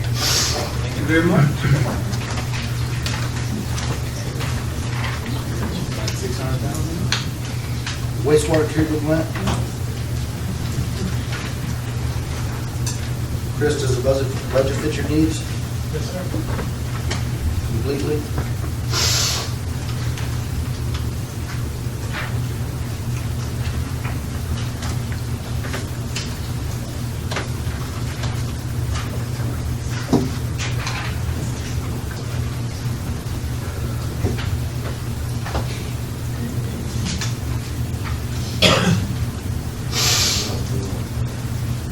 Okay, on 530.02, the equipment rental on that is $100,000. So what all do we rent over there? Our setup, to dispose of sludge, it's $6,000 a month. Have our feed water boxes, and our polymer setup. So get that route, that's $72,000. Okay. Put in a little extra just in case we need it. All right. Thank you.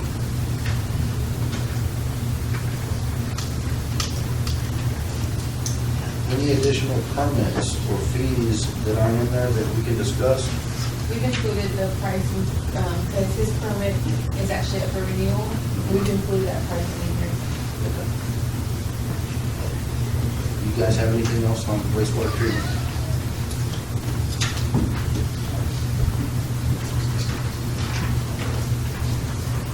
Okay, to move on. Reverse osmosis department.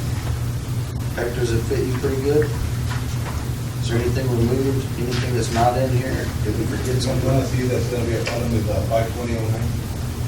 You gave me 100,000, I had 417.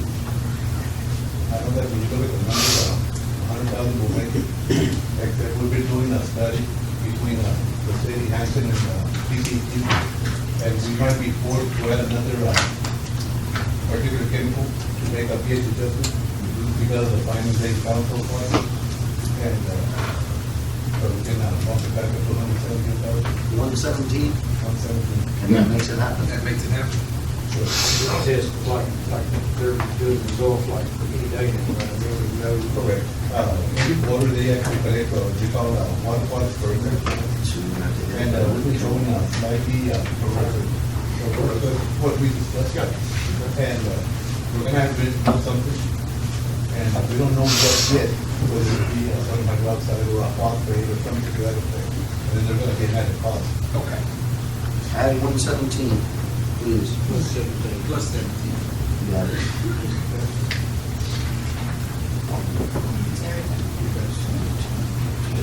You got something?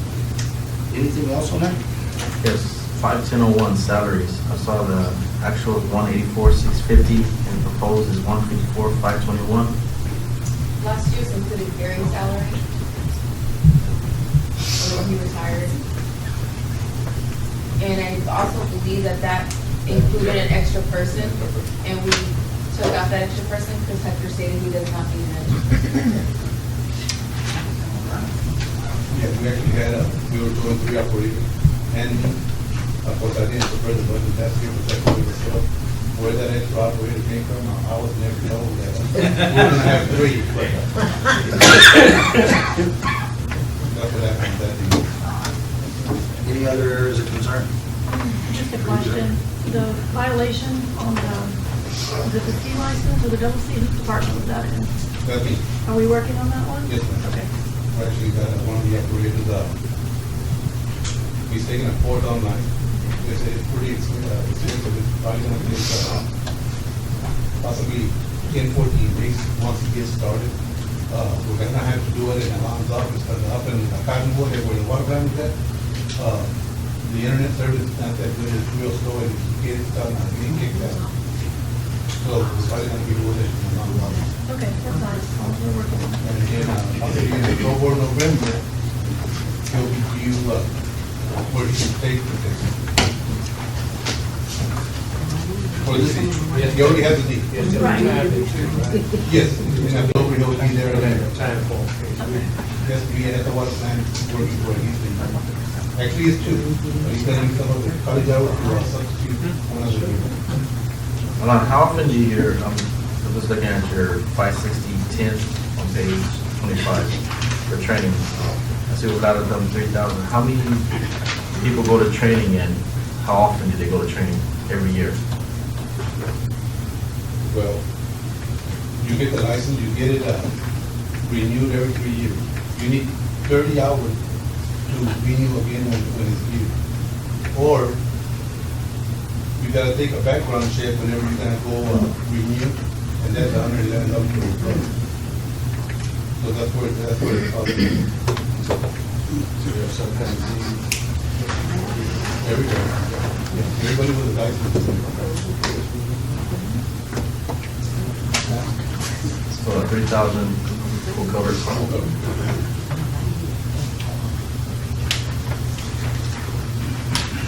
Or the also the coverage upgrade. That also has to be. And he took a training course, CSI, but now he's gonna go for a C, so he's actually taking a course and that'll be upgraded from a D to a C. Anything else? No, moving on. Collections, distribution. Alon, how's your budget look? Only on the 54004 water and sewer lines, this current budget, they gave me $0. Okay? So I didn't have the money to buy any of my pipe, fittings, and all the stuff that we used to repair the water and sewer lines. So that's why I started using the capital improvement money. So I came out with a 300,000 for this coming budget. I added up all those numbers that Amanda gave me, plus the one that I was over, 140. I just came out with a 300. I'm not asking for no more, but that's why we need those to repair and keep up with the maintenance on the lines. I mean, we can all, I'm pretty sure you all seen us out there working and repairing lines and all that. That's not replacing them, that's fixing them. That's where the money Like goes. today, 54004. Yes, sir, 544 water and sewer lines. So you like a total of 300,000? 300 instead of 250. No, the one they gave me is 100. No, it's for our No, it's change 250 now. It's 250. So, The number that I got, it was 300. I'm just asking for what we have so far. I know we're spending more money. but we're doing more work. Yes, sir. Okay, now, where's How's the your, field? how's your guys doing on the wall shear? On the what? Wall shear, when they dig? Okay, that one, shoring and excavation, we just had a training on that. We set up a training and all the departments were invited, so we all took the training. We only use it if it's deeper than 5 feet, right? Okay, you don't have to use the shoring all the time, as long as you, just step it down, and you have to know how to classify the shoring. Okay, class A, B, and C. Yes, sir, that's what we took training. Yeah. There's different methods, instead of dropping a box in there, there's different methods how to do. We discussed it last time. And you can bench it, then step it back, you can slope your, where you're gonna do your repair. In other words, you don't just excavate like this and you'll have 5 feet of wall. You'll step it back, or you'll slope it where it's gonna look like this. Right. Instead of like this. So there's less chance of caving. Correct, that it'll be in the slope. And those are the methods that we discussed, those are the methods that we use. But it's too time consuming to come bring a box. Yes, a life is more valuable, but while you're working on the emergency conditions, that would be the method to use. Benching or stepping it back or sloping the trench. And you guys are making sure your guys are doing Correct. Yes, sir. Okay, so 300 takes care of your water and sewer lines, and I know in the past, there's been a little bit of controversy. Does the $300,000, does it include any fill, sand, gravel, any of those things? Yes. I know that was it does. Yes. Okay, perfect. That's all I need to know. Anything else? Fire hydrants, 580, 11. I asked for 20, they gave me $0. I know we go around town. It's It's 20. 20 now. It's 20 now? Yeah, it's just Okay. money And the last one that they gave me, they have 0. in our business days. And your water meters are Water also. meters This is are what also- you asked for. All right. We're gonna take care of you. So this 20, is that the price for the water meter? 20 for the water meters, that's actually not gonna be enough. Right now, I think I just order more 1-inch meters, because we're gonna replace a lot of meters. And the one for the hotels and all that, whenever they were installed, they installed Neptune meters. They don't match our system, so we have to change those. And every single meter, a 2-inch meter, is close to $2,000. How much do you need? Right now, if we go back to 30, because I'm gonna start changing a lot of 3/4-inch meters. Okay, before we pencil that in, Amanda, what do we have in capital improvements for left from this year? Okay, if we can spend some money down, we can still adjust some of these things, correct? Yes. Of capital improvements. Not yet, let This me year. answer it, for this year. From this year, if we can do that. And we'll do that in another department if we can. That way we get. You guys got money still left over. You need to use it before October 1. We're working on it. Yeah. We're working on it. Actually, on the hydrants, I know that it shows 21,000. Each hydrant goes for like 1,800 a piece, but that's not including the valve and the piece. The main problem that we have right now, back then they didn't put isolation valves, gate valves, okay? So to change out a hydrant, we're gonna have to cut a lot of people, cut in a T. Okay, then the valve, then the hydrant. That's a whole setup. It's not just gonna be one hydrant that we're gonna replace. That makes sense. Yeah. And the next time you have that challenge, you can shut it down when you need to. Yes, sir. Not shut the city down. Yeah, exactly. We We're know it's a learning. headache, but these things are necessary, they truly are. Okay, anything else, guys? Collections, distribution? So you're gonna see about what they have left for this year before we change. I'm about to tell you right now. Okay. You give me just 1 more minute. Laura's got his pencil out, he's fixing it.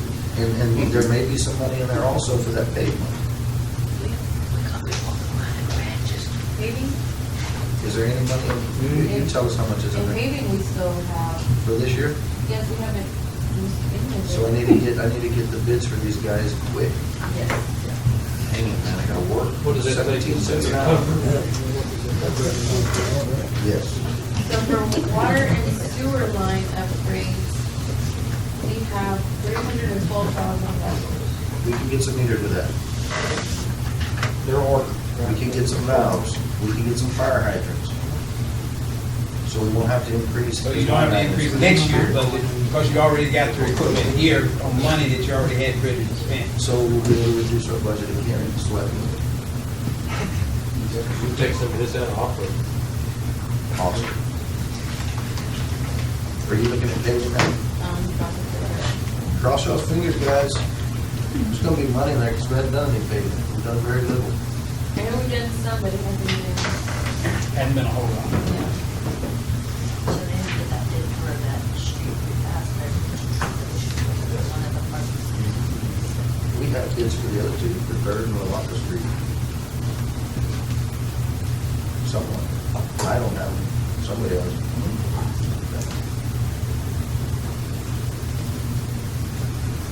Dun, dun, dun, dun. Is there any other questions while we're waiting for that? On water and sewer?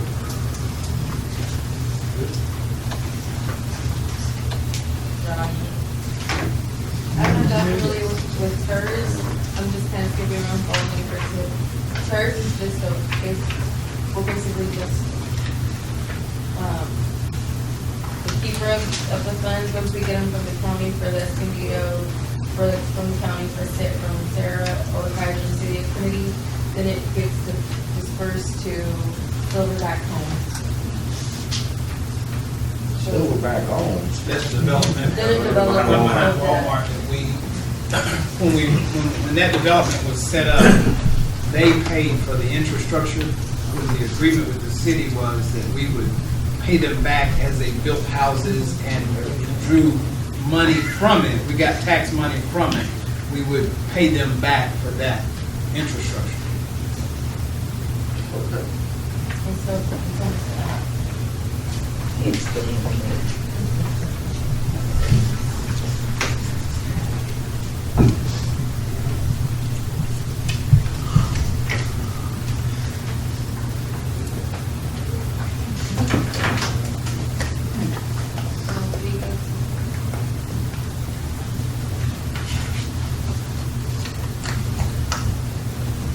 so maybe we have used $20,000, so we have $479,165 left. Yeah, we can do something. We'll get it figured out this week, next week. $179,000 we have left. Yes. We would still have to improve the infrastructure first, though, before you pay. Oh, definitely. We'll take care of you on that. We're gonna do a shot and job, I promise you. People are gonna be happy to finally get that done. That'll be nice.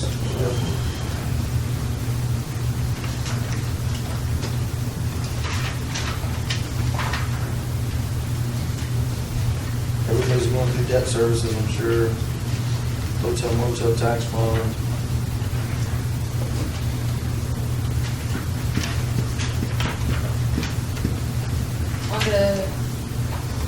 On page 33, on the bond, we will be done with the 743 water line improvements before the end of this fiscal year, correct?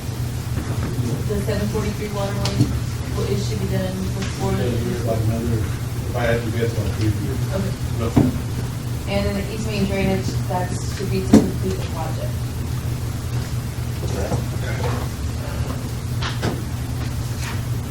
What's going on down there? That's coming to fault. Basically.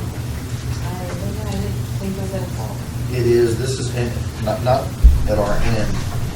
This is my understanding. We contracted with MoCon, but then we messed around with MoCon because we didn't have this in the bid, we didn't have that. We had to go back to the drawing board 2 or 3 times. MoCon got tied up and says, hey, we got other things to do, we're gonna sub the job out. When you get ready to do it, we're subbing it out. That's my understanding. But the engineers will be able to give you the whole complete story on it. But it needs to get done. So I guess Dave will be here on Tuesday. We can ask him on Tuesday to give you an update, or you can call him and ask him. And he'll give you an update on it. But that's my understanding. Because we hit people with liquidated damages. When we give them a time frame to do the job, they only say, well, you can't do it, you can't do it. They don't have time to mess with us. You either get us or you don't. So they decided to sub the job. Does the city have we'll get back to the budget in a second. Does the city have a truck that can cross, maybe go put water down there? I mean, the dust is getting really bad. I think what they said Respiratory- about the dust, because they did go out there and evaluate it, it would make a bigger mess for the residents there, because it would make it muddy. Yes, and that's why they decided not to go put water and wet it.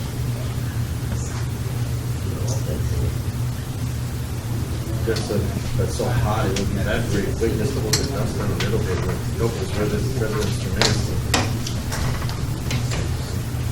I can put it down. We're not looking for So a they- sludge, we just don't know, everywhere it won't, it's so hot, it'll evaporate inside, but help those residents out. What was that? Well, I'm sorry. On the East Main. The East Main, can we get some, perhaps maybe a Yeah, water? we talked to, Dental Leasing, they have water trucks that the fire department uses. They get their own water from a well and stuff like that, but they haven't given me a price yet, they're supposed to give me a price on that. And then maybe when they do that, when they spray, we'll come back behind with the sweeper, we get our new brushes, and we can pick it up instead of, just watering it every day. Hopefully. A lot of elderly that have respiratory issues, and they talk to me, and so. Could we even get effluent water from, That's what I even told him that also, that we can get the water from the sewer plant, yeah. Yeah, wait, hold on before we do that. Check with Chris before you do that. Yeah, I talked to Chris. I talked to Chris. But we're working on it. If not, how much water are we talking about? 1,000 gallons? I'm not sure what that truck carries.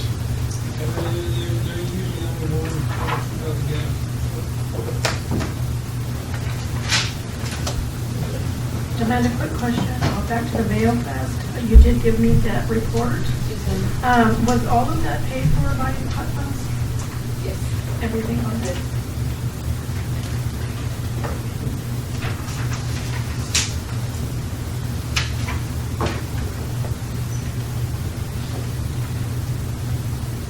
On the capital improvement on page 35, on 65040, I just want to note that we do have 105,000 more for equipment purchases.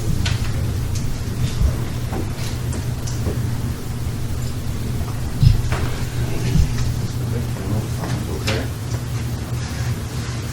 And that's for traffic for the street department. Plus, I know we spoke about trailers.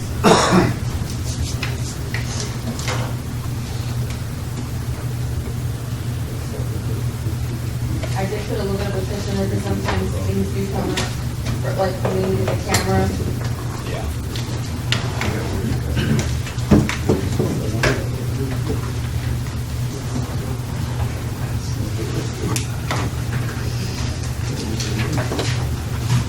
Do we see these projects at the bottom here? You guys can say to do or not do any of these projects that you want to do or not do. If it was solely up to me, I know the number's high over here. I would leave the projects there because they are necessary. These aren't things that we're doing for fun. Most of them are violations. Because this budget's gonna carry over, right? Some of us are gonna be here, some of us are not gonna be here. And it's not right if we were to leave a budget that the incoming people would walk in and go, hey man, the budget's been shrunk and we're crippled. We have no money to operate, we gotta wait 6 months before we can do anything. So I would highly recommend we leave those there. If we do the projects, great. If we don't, that's great too. But it would at least provide the opportunity for whoever comes after us to continue with what we started. And if they choose to use it, great, and the funding's there. So that's why I would leave that there, even though it's high. It's $7 million. And if you don't, say the word and we'll do whatever you guys want to do. I mean, I wouldn't want anybody to do it. Do we have any update on, I was looking on page 32, the Alton Motel tax, the Chamber of Commerce, is still giving nothing. Any update on that agreement? Are they trying to work with the city or are they still? The last thing I received, Brandon, from the Attorney General was a letter instructing them to basically turn over the information. Tell us what's in the record on what the city's doing and what they spend the money on. They haven't. Did you receive this info? No? You didn't get a copy of that letter? Did you guys get it? I got a copy, but I was saying, have they acted on it? They haven't. No, they haven't done anything on it. Not that I'm aware of.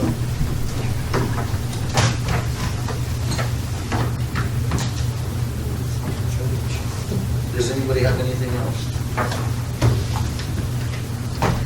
All departments were addressed. I believe we went through almost every line item in there. Give or take a page or two. Do you feel like we spent enough time going over this? Is there any other changes that you want to make tonight before we leave? You still have another opportunity. You can contact City Hall anytime and make any suggestions you want. Someone does what we do, kind of say we can address what we do, we pick a color. I mean, we'll pick a color, got to pick a color, and then we'll pick and note, say, okay, hey, this has to call and add this, or just the way, whatever you can add, see what Sounds good to me. Okay, if there is nothing else, we're gonna close the budget workshop. Motion to close? I'll make a motion to close the budget workshop. 8:06. Closed. Yes, I'm putting out there recess. Yeah.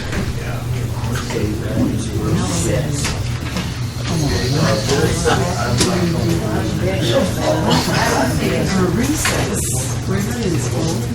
Yes, sir. guys, if you need to do anything, we'll be back shortly. City of Kennedy's special city council meeting. A quorum is present. Amanda, would you please call the roll? Counselor Briones? Present. Counselor Wynn?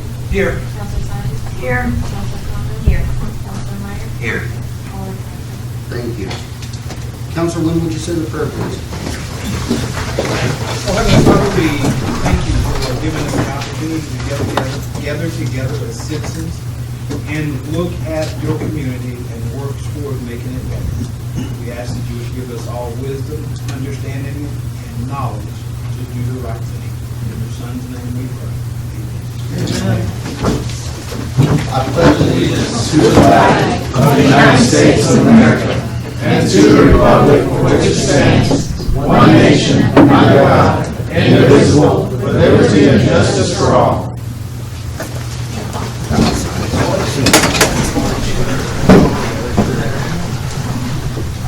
Item number 8, closed session. City council will meet in closed session under 551.074 of the Texas Government Code, personnel matters, to hear a complaint or charge against an officer or employee, and to deliberate the appointment, employment, evaluation, reassignment, duties, discipline, or dismissal of Anthony Foley. Employees may choose to have personnel matters discussed in public. Any movement? I request to speak in public. Comments, smoke in public. You guys want to talk about that? Any movement? I just want, will you, Yes, as I- our attorney, make sure he understands that anything? Yes, it's, the public, it'll be fully discussed in this forum. Yes, that's fine, that's fine. And with that, I wanted to meet with the city council in executive session. Okay, item number 8, the question. Any movement? We need a motion to meet in executive session first, because that's what you're asking. Yes. I'll make a motion to meet in executive session with the attorney before we start. I'll set that, make sure you have that. Follow up. Counselor Briones? Yes. Counselor Wynn? Yes. Counselor Sines? Yes. Counselor Sines? Yes. Counselor Meyer? Yes. At this time, we'll be in closed session. 8:19.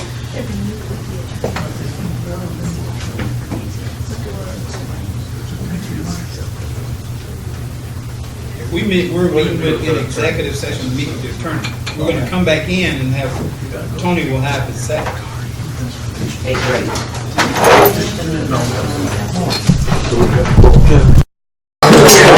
Assigned to do any work for this individual. I'm doing my day-to-day operations on a tractor, shredding along the right-of-ways for the city easements. As you will see, this gentleman, Mr. Longoria, stated that he tried to get my attention while I was on the tractor with a tube sock over my ears, goggles, focusing when I was shredding. As you can read the harsh words that Mr. Longoria stated to me on this Wednesday, May 29, 2019. I can't say those words publicly. That's why I gave it to the council members to read it. My mom was here. I do not use that kind of profanity.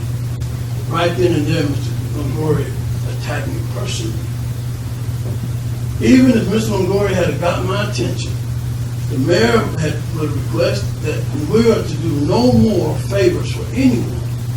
We are to present them with a city card that they're supposed to contact City Hall, call City Hall, fill out a service request, and then we go do the job. Even if I had got Mr. Longoria's attention, I still couldn't have done it without. Even my supervisor, Mr. Cantu, should have known that. But you don't see in this, coming from the mayor, not once did the mayor nor my superintendent defend me in stating that this man was using profanity, this man was attacking me personally. I went on to go out that afternoon. We went to break. Marine stopped 4 of us in a pickup. asked me that I had a complaint against him. And I was asking him who. He said, Mr. Longoria. Got to the point to where I said, Marine, go check. Go check. I have 3 of my fellow co-workers that was in the truck with me that day. Marine stopped. When I was called in at 4 o'clock, Ms. Hines, Ms. Kenedy had already presented suspension papers, wanted me to sign. I refused to sign, but I felt I hadn't done anything wrong, because I didn't have a work order to do that for Mr. Longoria. Right then and there, I was being retaliated against them too, because they was already submitted before an investigation was even done. I left, I was told to go home at 4 o'clock to get off the clock. They brought these 3 gentlemen in, and they brought these 3 gentlemen into this council room. That's my witness. As they're standing in here tonight, they're not allowed to speak, but if they were allowed to speak, they will tell you they were brought in this room in order to raise their right hand, swear to tell the truth, so help your job. Now, is this a Supreme Court room? No, it's not. Each one of those men was told that, and each one of them stated to Mr. Kenedy that I did not aggressively tell him to go check. They could stand, if they could stand and tell you, they would tell you themselves. That's why I had them here to represent. They will tell you I did not say it. Then still, I was sent home. Then the investigation was done. It should have been the investigation first and found out that it was nothing. Came out, the other 3 gentlemen that wasn't even in the truck that worked in the yard was brought in the same day, questioning on mine. Other agendas of my work ethics. What is my style? What is my agenda? How do I approach them? They couldn't say anything about it. Anything bad is just that I get a little hostile. I'm in charge of day-to-day operations. Yes, I want men to get out and earn their pay. So this was irrelevant in bringing those other 3 in.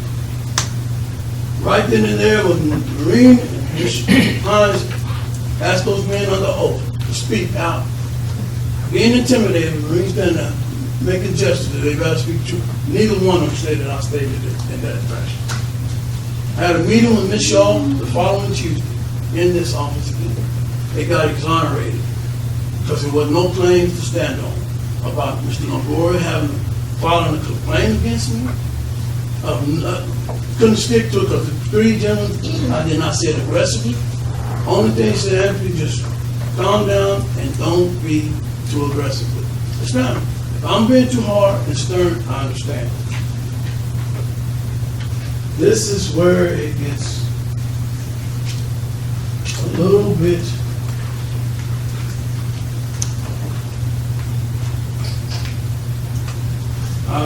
thrown out of proportion, and it really got ugly.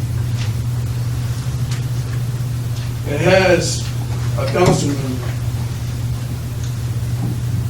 on Ms. Shaw's reply back to me for my appeal. Doesn't have anything to do with it. I don't even know where this came from. It states, on June 6, 2019, the mayor emailed me. He had received a phone call from Mr. Kenedy in regard to information of Paul Longoria. According to the email, Mr. Kenedy let the mayor know that Paul Longoria had contacted Mr. Kenedy and let him know that Mr. Bobby Sines, the spouse of Councilor Cindy Sines, visited the home asking him to withdraw the complaint against Anthony Cole. I just stated they got exonerated. Got exonerated. Rather they kicked it up, they got exonerated. City manager didn't have any complaints about it, didn't do anything about it. But yet and still, I don't know how this information was stated, that Mr. Sines had went by and tried to get Mr. Longoria to pick up that complaint. And with the council, city council, Ms. Sines, visit the home asking to withdraw this complaint. That's false advertising. That's false. On Friday the 7th, Mr. Kenedy visited the home and told me that. Mr. Cole, again, this is regarding your termination. This part right here is showing that it was being retaliated against me about something I didn't have no awareness of bringing in a city council member and her husband. When that complaint against me got we just got dismissed. But yet still they was trying to find false accusations that these two individuals went by and did this. And that's retaliated with me finding false witnessing two individuals stating that Ms. Singer's husband went to seek these two gentlemen. Now let's get into August 7th of this year. We have always worked with the man left. I've been with the city 10.5 years. Time and time again, I tell you, we have worked with this man left in operations of putting up the Christmas wreaths, the flags, banners, and whatnot. I have not always been the only one that operated this man lift in this manner. There's been others that operated. Ms. Shaw stood right beside me when the mayor pressed, admiring my men, putting up the streamers, putting up the ropes, how wonderful it's going to be, how wonderful it's going to look. We're doing a wonderful job. Same way, same fashion, same operation. Men got the harnesses on, hard hats, vests, hazard lights on, cones around the pickup. Now I am targeted. Get a call, quoted from the mayor to Ms. Shaw, that I'm dragging men down the road in the opposite direction. These men are, if the harness is on, with a bucket, inside of a bucket up to this side, 2 miles an hour in speed, going from post to post. My offense was no fraction. Countless years, it was never no fraction. Never was we ever counseled that we're going on. Never was we had been in a classroom training. We first heard tonight about other training classes. We got a training facility at our shop at 201 School Street. It's now utilized to train us how to work this commander, how to work the fire code safely, how to drive a dump truck, tractor, or any sort of equipment, safe or unsafe. But now I'm being targeted. Other gentlemen that was there at the time got written up. I went up with the council that were going along, did council times a year. Been there 10.5 years, been doing it that way so long. None of us knew that we were doing it wrong. We just didn't have no notion. We never been trained. We never sat in the classroom to tell us how to operate this man in a safe manner. So we've been doing it wrong for so long. And I'm not saying just me, everyone. Another gentleman's here tonight that works at the park. Also saw Mr. Kenedy operating in the same manner at the baseball field when we was taking down the fence. I wasn't aware of it, but they brought it to my attention that he done it also. So what fraction was it? If he did it. Now I'm being accused of getting terminated for doing it in an unsafe way, without any classroom knowledge, any certification throughout the whole city of Kenedy. And I'm talking about every department, every employee needed to have been counseled and had the proper classroom training. That's where the key lies. None of us had ever been trained how to operate. If it's so, we would have never been doing it in that way. But we didn't know. We've been doing it countless times throughout the year. Throughout the years I've been there, 10.5 years. But no one has ever counseled. No one ever. I had been employed 10.5 years, worked under 3 different city managers. Not even then was we told. Barbara was the 4th. That we were doing it wrong. So it was pointed out to her then. Not counseled. Not written up after we had classroom training. But straight dismissed. Terminated. I feel that was a direct target to get rid of me on stating that I should have known. No, sir. No, ma'am. I do not know. Because we never had been trained. classroom training. Never happened. And I was terminated for that action when others had done it countless times as well as I have. This is my personal file. 10.5 years.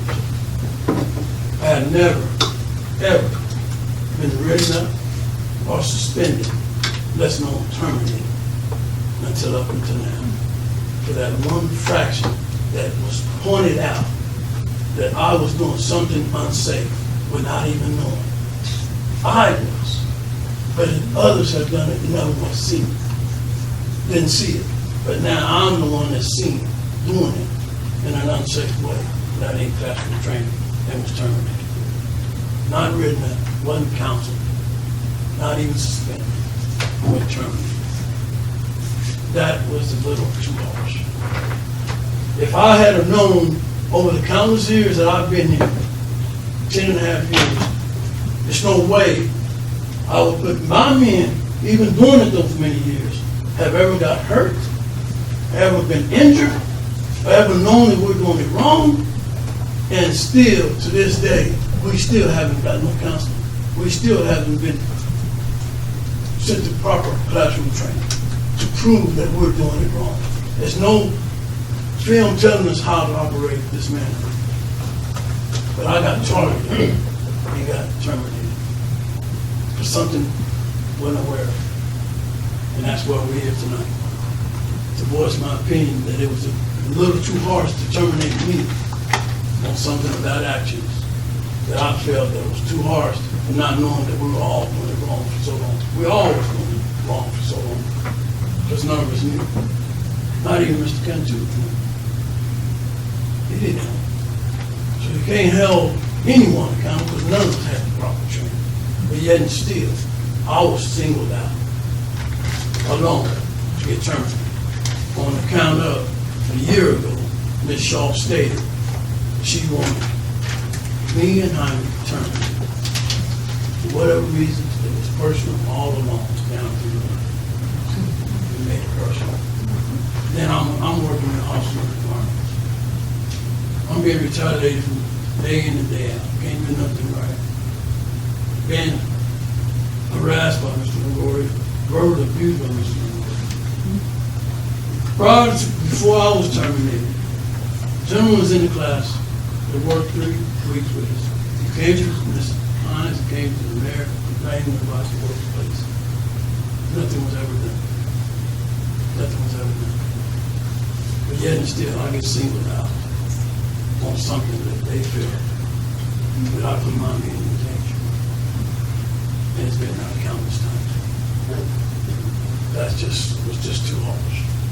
If we had had the proper classroom training, or even sat in a council, when they saw the fraction was being done, do not do it anymore until we get proper training. It's understandable. We've been doing it all these years. It's understandable. We will get this classroom training. We'll all get our certificates. We all have the know-how, and it won't happen. Guarantee it won't happen. No training, we don't know what we're doing wrong. But I get executed. Judge, jury, and executed. That's a little bit too much. That was my opinion. I appreciate the council again. My side of it, where I was being targeted from day one a year ago, up until now, operating a piece of equipment without the proper safety room training. When you terminate. It's just unjust. We don't know we're not doing things right unless we're getting in classroom training. We don't know. We're human. We don't know until we're shown that we're doing something not in the proper way. Once we are trained, classroom trained, certificate, films, then we all are aware, not just me, the entire city employment. That means the water department, the sewer department, everyone operating on any type of equipment. That's how you learn. That's how you understand. Like they first stated, they have training on trenching. That's because they did. The street department don't dig, but we were in that. Some of the guys were in that training class. That's good. We got a training facility. We should utilize it, we're not utilizing it. We got one here that has been here in Kenedy, we're not utilizing it to get the proper training classes that we need for all equipment. Utilize it. We used to go to a dig safe training class in Beeville that we were signed up to go to. And all that was for the street department, we on standby for disasters to help the law enforcement, fire department, close down streets, evacuate, clear out streets, which we did during Hurricane Harvey. That's what we were trained to do.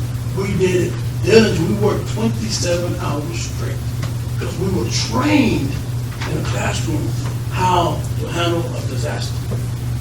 That's the proper word I want to use. Trained how to do it.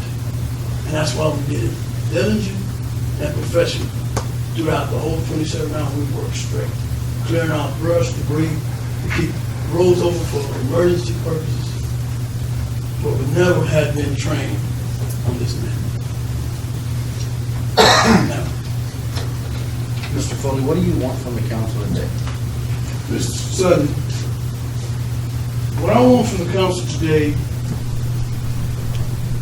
is to have the city enforce proper training to all employees to operate all types of equipment. To have these classes set up at our training facility, which we do have. Not just for trenching for the water department, but for the street department to have the same kind of classroom training for the equipment that we operate. Demand that the tractors, lawnmowers, all equipment have the same kind of training classes set up for us in that facility. That's what we have that facility there for. I want the council to understand that I love my job.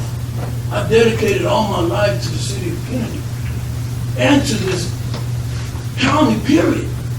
Worked all my life in this county. I have never had a blemish in my entire record or anything I ever done for this county. I want the county to have an understanding to know that I didn't do it out of knowing that I was doing something wrong. I did not know. I want to be reinstated back to my position as day-to-day operations. That's what my job was, day-to-day operations.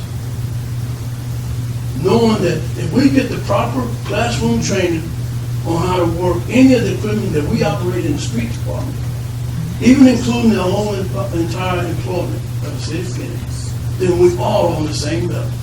That we all have the proper classroom training hours to know the safe and unsafe operating any equipment for the benefit of our fellow co-workers and ourselves, that we all go home at the end of the day. But I stated before, out of 10.5 years, ain't never, ever had any one of my employees or my fellow co-workers ever got injured or hurt on anything we ever done. Because we always out looking for ourselves. That's number one. Daily, every day. So I come to the council, plead with you for my reinstatement back to my job on day-to-day operation. Do not involve personal and emotional feelings toward anyone in the workplace or in the city as a whole. That is not what we come to work, to be in a hostile environment, to be retaliated against. Personally, that is just unjust. That's unjust. We're to come to work to do our job and do it the most safest way we know how. And to go home at the end of the day. But not to be personally targeted for personal reasons of doing something that we're not having proper training. It's just unjust. We don't know we're doing things wrong unless we're told, or unless we're in that conference, unless we're in that class training. We don't know. We get the proper class training with the facilities that we got, let's utilize it. That's what it's there. It's the Juan Cruz Training Center. It's right here in town. That's why it was put together, why it was air conditioned. That building was air conditioned. You have the facility set up, parking area, everything to bring. It's cheaper to bring a training facility here than for us to venture out and go elsewhere out of town to be same. It's fully just. Same thing. Yes, sir. That's, yes, ma'am. I have a couple of Yes, yes, questions ma'am. for you. I was looking through all this and there was one thing that kind of stood out to me, and you said that you guys were never trained.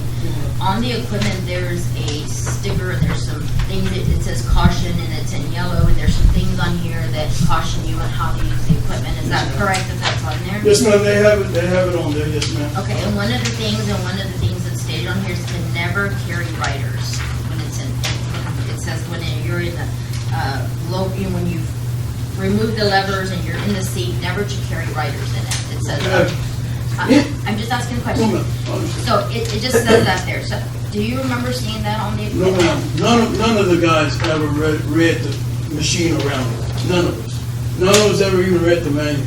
Because countless times we used to rent it from Sunbelt out of Victoria, San Antonio, Sunbelt. So when you rented it from Sunbelt, did they ever go over anything with you on how to use the equipment? They just let you pick it up and take it without kind of No. giving you any instructions? The supervisor, before that, back 8 years ago, had asked Sunbelt, was there any stipulations on operating? There were none. There were none. I was just wondering, Yes, ma'am. because, There were you know, none. when you rent the equipment, I would think that they would tell you, you know, when you rent a car, they say, make sure that, you know, We- you we- put gas back in when you bring, things like that. No, I was no, just we wondering if there thought was that- anything they told you. No, ma'am, never was a classroom training, never was anything mentioned. We always knew we had to have our harnesses, that's Right. automatic. We had to have our hard hats. We had to do the same procedures as the electrical company Right. or any other company that's being hoisted. We always knew we had to have it, but as far as any Sunbelt or any of those statements on it, none of us have ever walked around the unit. But you do know that there's a safety manual on the boat, right? You said there was one in there, but you never looked at it. No, ma'am, I don't even think there's one in there. There's not one in No, there. ma'am. There's a sign here that says that the machine is inoperable if the safety manual's out. So I think that the safety manual's out of that equipment or was out of that equipment, and this was tagged on the machine. We don't even know what happened to it. Okay, so this is tagged on all the machines. When the manual's taken out of, I think it's a policy that when the manual's taken out of equipment, this sign is put on there, so you guys can't use that machine because the manual's not in there in case there's an emergency and you need to look up something. That manual's there for you to look at, and this sign is on there. So that manual must be in there because they must have taken it out and they put this, I'm That's just the question. asking. Yes, ma'am, that's the question. We don't know what happened to it. We don't know how it disappeared. Okay, so you're saying that when you guys operate, the manual's not in there? No, ma'am, it wasn't. We never was aware You that never it was. know the No, manual? ma'am, it wasn't there. And that's what brings it up to mind to where no proper classroom training to state all those. Okay, I'm just asking No, ma'am. questions. I No, just ma'am, kind of want to get I want- something, no, ma'am, I some do things want- I that want you feedback. said that made me think of some No, questions that I ma'am, wanted to ask I you. really do need the feedback. And so on your application, and I don't have the other page because I just kind of grabbed one piece out, but I guess this was the application you did the very first time that you came to Correct. work for the city of Kenedy. And some of the skills and things that are described in here that you're able to run machinery, et cetera, backhoes and ditch winch, I guess that's what that's called. But there's some equipment that you used Backhoe. before that you know how to use. It's Is that got right? backhoe, Okay. I think it had backhoe, I think it had a saw, Mhm. drill. There were some things in there Yes, that ma'am, you but not- came with knowledge Yes, of ma'am, using. drill. Now, I know that one wasn't No, on there, ma'am, but that there's some wasn't. stuff that you've Right. known how to use, and you know there's some safety, and you know you can't carry people in an improper way. You know all that, because there's some stuff that you have been trained on before We you were came, trained before you came to the to city. dig with backhoe, 'cause I worked with Right. the water Okay. department, previously with the only water, just remember I had some experience of backhoe. Right, so you But- had some training, before you came to the city, you've had training before on some of this equipment that you said you were knowledgeable of using. Not trained, that's misinterpreted, trained. But Have you operated, knew how to operate it. operated, not Okay. trained, never have you ever been trained. Okay, can you tell me, when you say operate, what does operate mean to you? Get on the machine, pick up some dirt, load, dump truck. That's operation. Okay. Back, drag, level dirt down. That's operation. Knowledge of knowing the safety of anything about it, no man, we haven't had no training. Okay, That was but never- you knew that you knew how to operate, you can get in, turn it on and move it. Yes, ma'am. You knew how to do that, Yes, ma'am. just like if, there was another equipment here, oh, this was, in your file, it was, one of your supervisors, and I'm not gonna mention his name or anything, but he put this in your file to say, you know, he was very proud of your work, that he was, he knew that if he had to leave for the day, that you could be in charge, that you knew how to run numerous other equipment, the backhoe was mentioned, there's some other things in here, but he felt very, very confident that you could operate and use machinery with him not even being there, your supervisor at that time. Did you see this letter that he Yes, wrote? ma'am, that was my previous supervisor, Johnny Rodriguez. I know Right. where that's coming from. Johnny Rodriguez trained me in everything in the 8 years that he's been here with me. Trained you on what? How to run the department, how to run the street department, how to do So day-to-day running the operation. street department, does that include equipment? Or Yeah. that just says, you know how to do employees, I'm thinking about where, employees' timesheets, and you knew how to turn those into Amanda, things like that, the Day-to-day day-to-day. operation. But he never trained you on equipment. No, ma'am. Okay, so what he said that here, that you were properly trained, that was incorrect? Properly trained, under that statement, Mr. Rodriguez was stating that I was known how to operate my, like I said, move them, turn them on and move them. Okay. Now, that's training. That's not nothing to being a backhoe operator. Backhoe operator stimulates your. It just says backhoe, but it says other equipment too, it says numerous. So That's they're talking about all the other. That's tractor, lawnmowers, dump trucks, Okay. all that. Okay, so one of the things that you said that you wanted was proper training. Yes, ma'am. Classroom And then, training. right, and then you said that you wanted to be able to come back to your position what you left in. Yes, ma'am. And one of the things that you said that kind of stuck out to me when you said it, I went, it kind of made me take notice. You said that this is a hostile environment. No, ma'am, it ain't a hostel. I said I was put in a hostel. So if you were to bring back, would you still feel that way? I mean, I don't want you to come back to this position if you feel like you're threatened, or you feel that you can't do your job without, somebody coming against you and retaliating. So my question is, you stated that it was, I'm just asking, because that's something that stuck out to me when you said that. Yes, ma'am, And it made me appreciate take notice to, wait a minute, why would he want to come back if he feels like he's in an environment he can't work in? I'm just asking. No, ma'am, I understand, I appreciate your questions. No, ma'am, it's not, I'm being put in a hostile environment. At that point, in what I stated, that I was put in that hostile environment, when I was being targeted and retaliated against. That's when I stated about being put into a hostile environment. Because every day I came to work, it was always something that I singled out and poked at. Do you feel that if you came back today, that wouldn't happen again, that they would single you out and say, oh, Mr. Foley did, do you feel that you could be comfortable to come back to this, Sure, I to the could. city and work with no regret or feel like, oh, I'm angry at so-and-so because they, whatever the case may be, you would feel comfortable enough to come back and not feel like you were in a work environment that you couldn't handle or you couldn't do your job every day without any problems? You're telling me you would be okay with that? Ms. Garland, as I stand here and look here now, as my fellow co-workers are in the back, as the citizens of this town that know me, my family, my closest friends know me and know my heart. That is not my nature to come back in a hostile.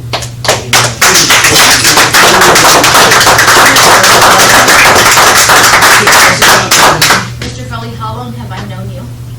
I know, Mr. Reverse, how long have I known you? How long have you known me? Since you was itty bitty.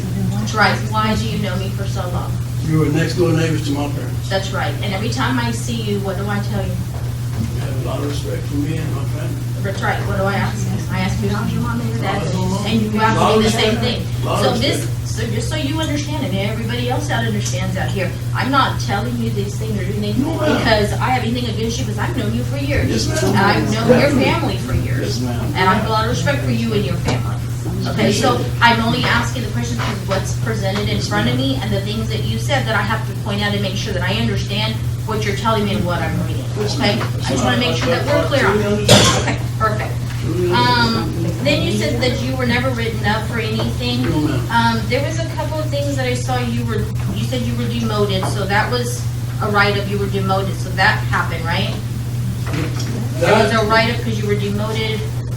Did I read that right? Just under the motion Mhm. on that end, it's caused my men with bad mouthing the city, the mayor, city manager, that I was supposed to be held accountable for the way they talk. So I didn't that's- see that in here, that's why you were No, ma'am, demoted. because but- it was rewritten. It was rewritten under Ms. Shaw's reply. What was it rewritten to? Is Yeah. that the time sheet? No, ma'am, it was rewritten on her reply back to me, that the reason I was demoted was on the fraction that my men was coming in, that was seeing city secretary, Ms. Shaw and the city secretary saw the men in my department coming in after 8 o'clock, leaving before 5 o'clock. So that was why the demotion happened, because Yes, ma'am. they claimed that your guys were On coming the- later. On or- Ms. Shaw's reply. Right. Not when I got demoted on the 20th of February. I need to see if Amanda has it, because I didn't It's see not that. in here. Yeah, I didn't see that. No. But from what you understand, No, it wouldn't be in there. so what you said was the demotion was because the time sheets, because your men were coming in later and Yes, leaving ma'am. early. No. That was the reason for, that you understood that was the reason for the demotion. Is On that her right? reply. On her reply. Now, see, when I was terminated on the 20th of February, in this room, it was stated that my man was bad mouthing the city manager Oh, okay. and the mayor. And that's where the demotion came. Now, when I appealed to Ms. Shaw, then it changed. It changed to now, her and the city secretary came in early and watched my men come in late and leave early. Stating that, was I ever counseled that they were my men? Ms. Connell, at that 201 School Street, there's about 10 to 11, maybe 15 vehicles parked out there every morning. I see y'all. What justifies that those were my men? Right. What justifies that my men didn't go back to the truck to get their taco, or get their cell phone, or get their uniforms, dirty uniforms? Where did I see that Ms. Shaw or Ms. Hunt counsel me and say that they were my men? When there's two departments there, there's the water department, they had more employees in that area coming in. Everybody's coming in. What singled out that they were mine? I can't answer that question for you. I'm sorry. I can't answer that question for you, but just so I'm clear, the demotion happened, and from your understanding, was because of your employees leaving early and coming in late. I know that's not what they told you, you said that's not what they told you the first time, that's what you said, but after you got the demotion, you got the paperwork, that's what they stated in that paperwork, is that correct? They stated in this office, in this room, I was being demoted on account of my men bad mouth. Right, but I know that, but later when you got the paperwork and you signed it, you signed that, you didn't sign it, but they gave it to you that it was because of that, the That was- employees. Okay. I just want to make sure I understand That I was being- what that demotion was I was being for. demoted on that first accusation, that my men was bad mouth the city, but then in the reply, it changed, the whole scenario changed. Okay, I get that, I just wanted to get clear on what that was. And, Yes, sir. go ahead. Those men that supposedly were going, do y'all have time cards? No, sir. Who keeps up with the time who's supposed to be? Who turns in their hours Time to sheets. the secretary so that the input will pass? Who's responsible? The superintendent signs off on it. Superintendent signs off. Yes, sir. So what system do you guys have whereby you check to make sure your people are coming in at the time they're supposed to be coming in? How do you check that? There's only Well, 5 of us. The time when I was superintendent, man. And that's what I'm talking about. When you're Yes, sir. superintendent, I'm superintendent. what was your system for checking to make sure your guys showed up on time and left when they were supposed to be? my men always, they sit in the back, always got in the gate. Because my orders were to be at work 15 to 10 minutes before 8. To check your trucks, even though they're not getting paid. But be early to check your trucks. Get ready for day-to-day operation. I'm in the office, getting the day-to-day operations lined out for the crew. I know each time, rather I'm just going into the building, I see them all coming down the road simultaneously before 8 o'clock. No one has ever left before 5 o'clock, because we got to do daily reporting that we got to get from each patch crew, grass cutting crew to log into our daily report. That we all have to correspond on what we all did together. What group did this, what group did this for this hour, and we all log it into that one daily report, and that goes filed. That's put in the file. That's how I know none of my men left before time. Okay. None of them came in late. It was mandated that they be there before 8. Mandated. Until to this day, it's still mandated. No one comes in. That's why I was shocked when I got the reply from Ms. Shaw, changing it to where they would, around the city secretary, was seeing my men supposed to come in after 8, leaving before 5. And that was nonsense. That's false. That's false. That is false. There was another incident in here, I'm trying to find it, where there was somebody being carried in a bucket of a backhoe. Can you tell me what happened with that? That I do not have nowhere, so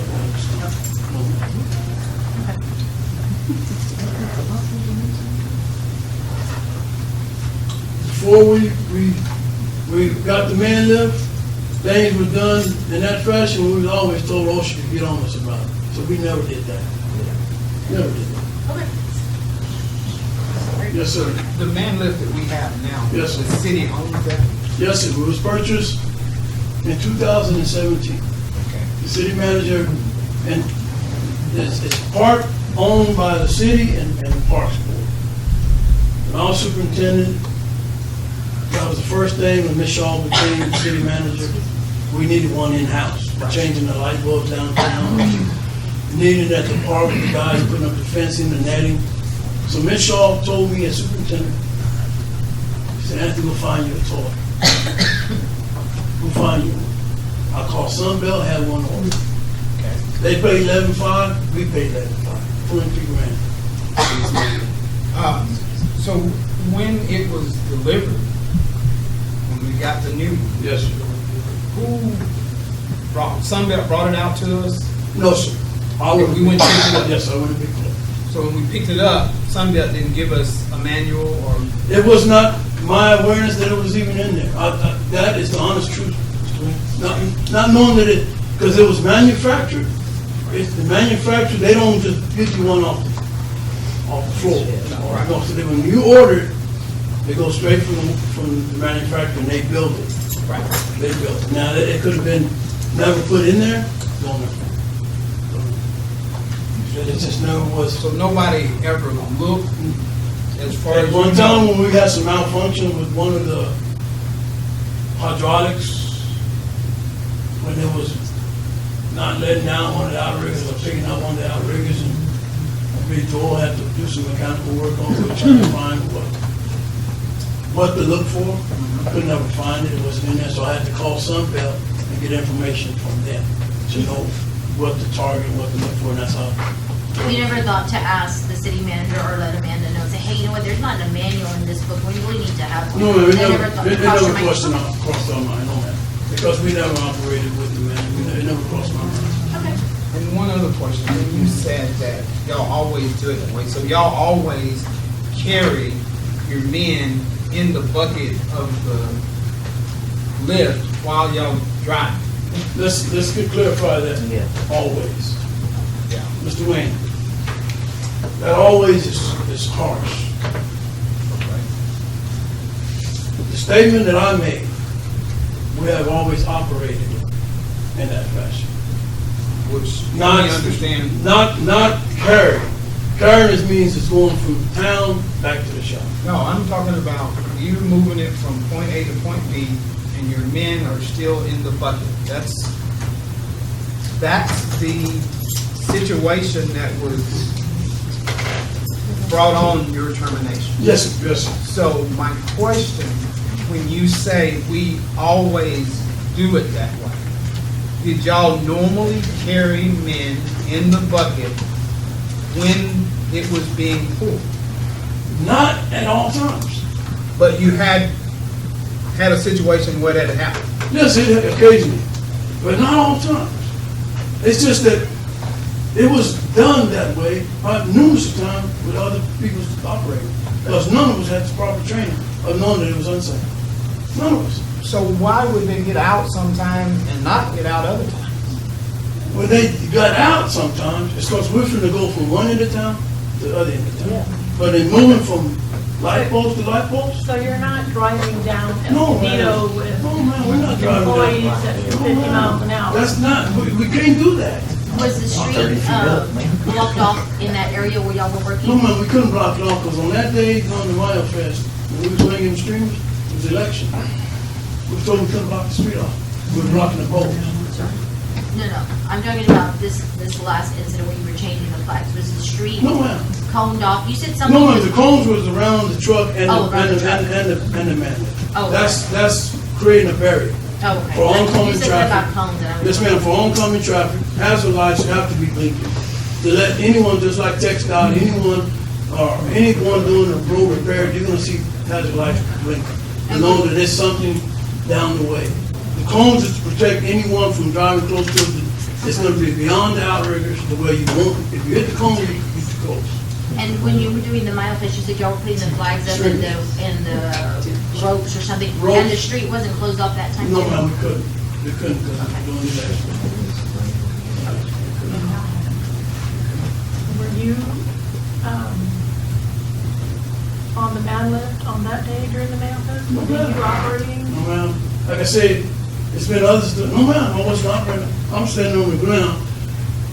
I'm standing and watching my men put the streamers up and making sure they're 10 foot apart, because we wanted to make sure we have enough to fill in between each light pole. So we had a count for how many go between them. So I got to make sure that 10 feet, right here's 10 feet, mark a spot, right here's another 10 feet. So I'm watching this operation being done. I'm watching it being done on the ground. So you man, you standing right beside me, admiring, wonderful, this is fantastic, this is gonna be beautiful. So when The you mayor's on moved, the porch, so you moved, when you moved from one pole to the one pole to next, the next, was the city manager standing there? right there. And did you have people still in the bucket when you moved? One pole to the next, They still in the bucket? harness down. Cause it wasn't like they had to get up, they're putting it every 10 feet. I understand. Just every 10 feet. And so they're doing it every 10 feet, so the man up is moving slowly, every 10 feet, every 10 feet, every 10 feet. About how fast do you think it was moving from, just general? It's gone, I'm gonna say less than a slow run down on a parade, I'm gonna say 2 miles an hour at the most, at the most. That'd be, it's just going around traffic, crashing and going back to the other pole.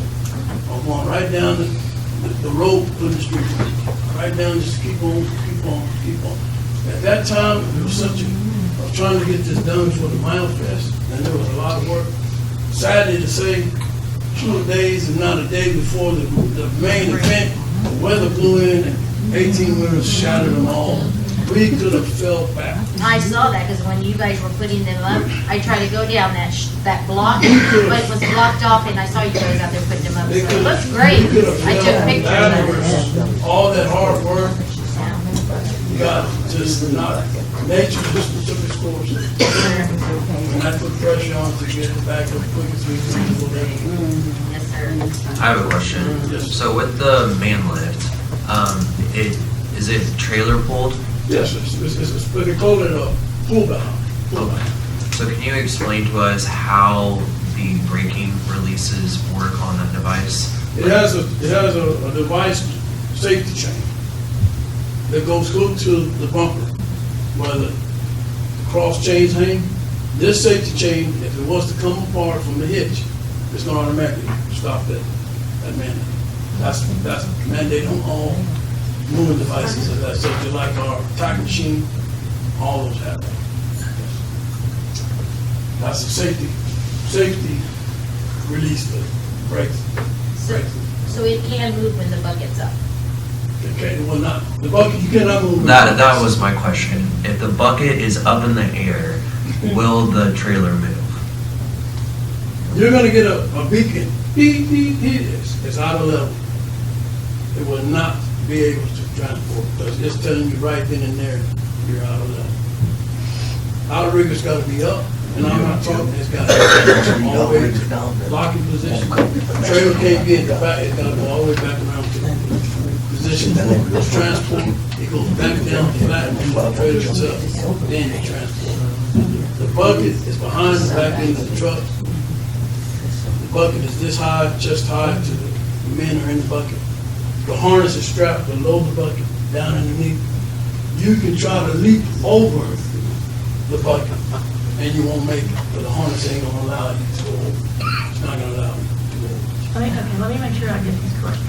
During the Mail Fest, when you're standing there and you're watching your operation, the city manager is standing next to you, who is driving the truck from pole to pole? It's hard to say You know, the signs, because But it wasn't you, no man, it wasn't. but nobody else got written up No man. for doing that? No, man. It never was been a fraction, it never been, like I said, it never been no classroom training to state that we're doing this all wrong. Yes, sir. How is it that this situation became an issue on that day that you got terminated, to your knowledge? How was the working environment that day? Was it different from any other day? Did you feel any tensions, any? No tension, Mr. Morris, at that time, there was no tension at all. But like I first stated at the beginning, being targeted, I felt on the resignation of Ms. Shaw. It was still instilled in her to be terminated when Terry refuses to do so. And so she found any fraction to not counsel me, to not write me up, to not suspend me for not knowing that I'm doing it wrong, just straight termination. No, sir, it wasn't. We're at the last banner. Getting through, worked straight through lunch, going to the last banner. And then called in for, we're doing it unsafe. Does anybody, since this is a termination, it's a big deal, does anybody have any video, any pictures of you doing this improper? Because we we did it countless times, we didn't even know we was up there doing it.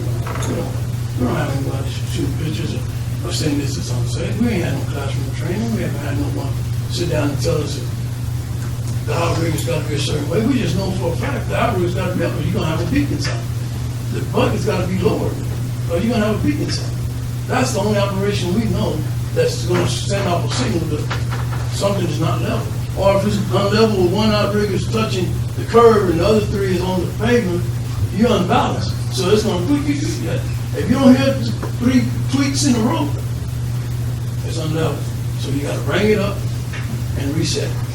Mr. Foley, did you think it was odd that you were never trained on this equipment? Yes, ma'am. Very odd. And you never brought it to anybody's attention? Oh, ma'am. Very odd. And I say that on the count of 10 and a half years. We have never. For 10 years, you've never mentioned to nobody, not a supervisor, not one of your employees, nobody. You never said, you know what, we've never been trained on this equipment. You never said that. You never thought to say that. No, ma'am. None of us never knew. Even from the rentals of getting it from Sunbelt, they has never even told us how to operate in a state safe way of renting this equipment. You think it's important to be trained? Very important. Not just the man. Now, let's get it understood. Not just the man. That's tractors. Getting on a lawnmower, you see So there's a that. lot of equipment, and Yes, you're ma'am. telling me that you feel like it was unsafe for you to be using this equipment because you've never been trained, but you never told anybody that you weren't trained. You never brought it to any supervisor's attention. You never talked to any of us. You never talked to a co-worker, nobody. You never mentioned and said, you know what, we've never been trained on this equipment. Maybe we should tell somebody. You never dawned on Never you. crossed my mind from the first year I got. But you think it's very important to be trained? Yes, ma'am, it's very important because it never crossed my mind from the first time I got involved that this should have been in the protocol for that person. Like I said, my previous supervisor didn't bring it to our awareness. So, being that we're renting from Sunbelt, didn't bring it to our awareness. So, it never crossed any of our minds that this is unsafe. Numbers. Those instructions on the man lift, you guys never read those? No, so we never crossed our mind to read. No, sir. It just never crossed our mind to read. That's just like tobacco. We don't read the instructions of running tobacco. We don't read the instructions of being on a tractor or a lawnmower, driving a dump truck. We don't read the manual to say it's unsafe to hang out the door when you're driving a dump truck, or put your seatbelt on when you get on that zero turns. Guys just get on the zero turn and take off and start going. We get on tractors, we get on, we take off, we don't put the seatbelt on. But no one has ever trained us that those are some of the unsafe ways of driving these, just like it being in a car. You gotta wear the seatbelt, but no one has ever trained us on that. You know, no one has set us in the classroom on any equipment. And I think it's very important.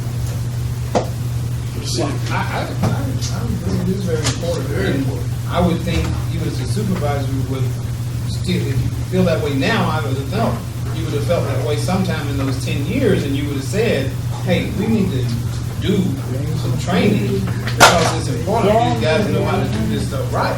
If it's so, Mr. Wynn, then it would have been, when I first got started, from my first supervisor, it would have been instilled in me then, but it never was.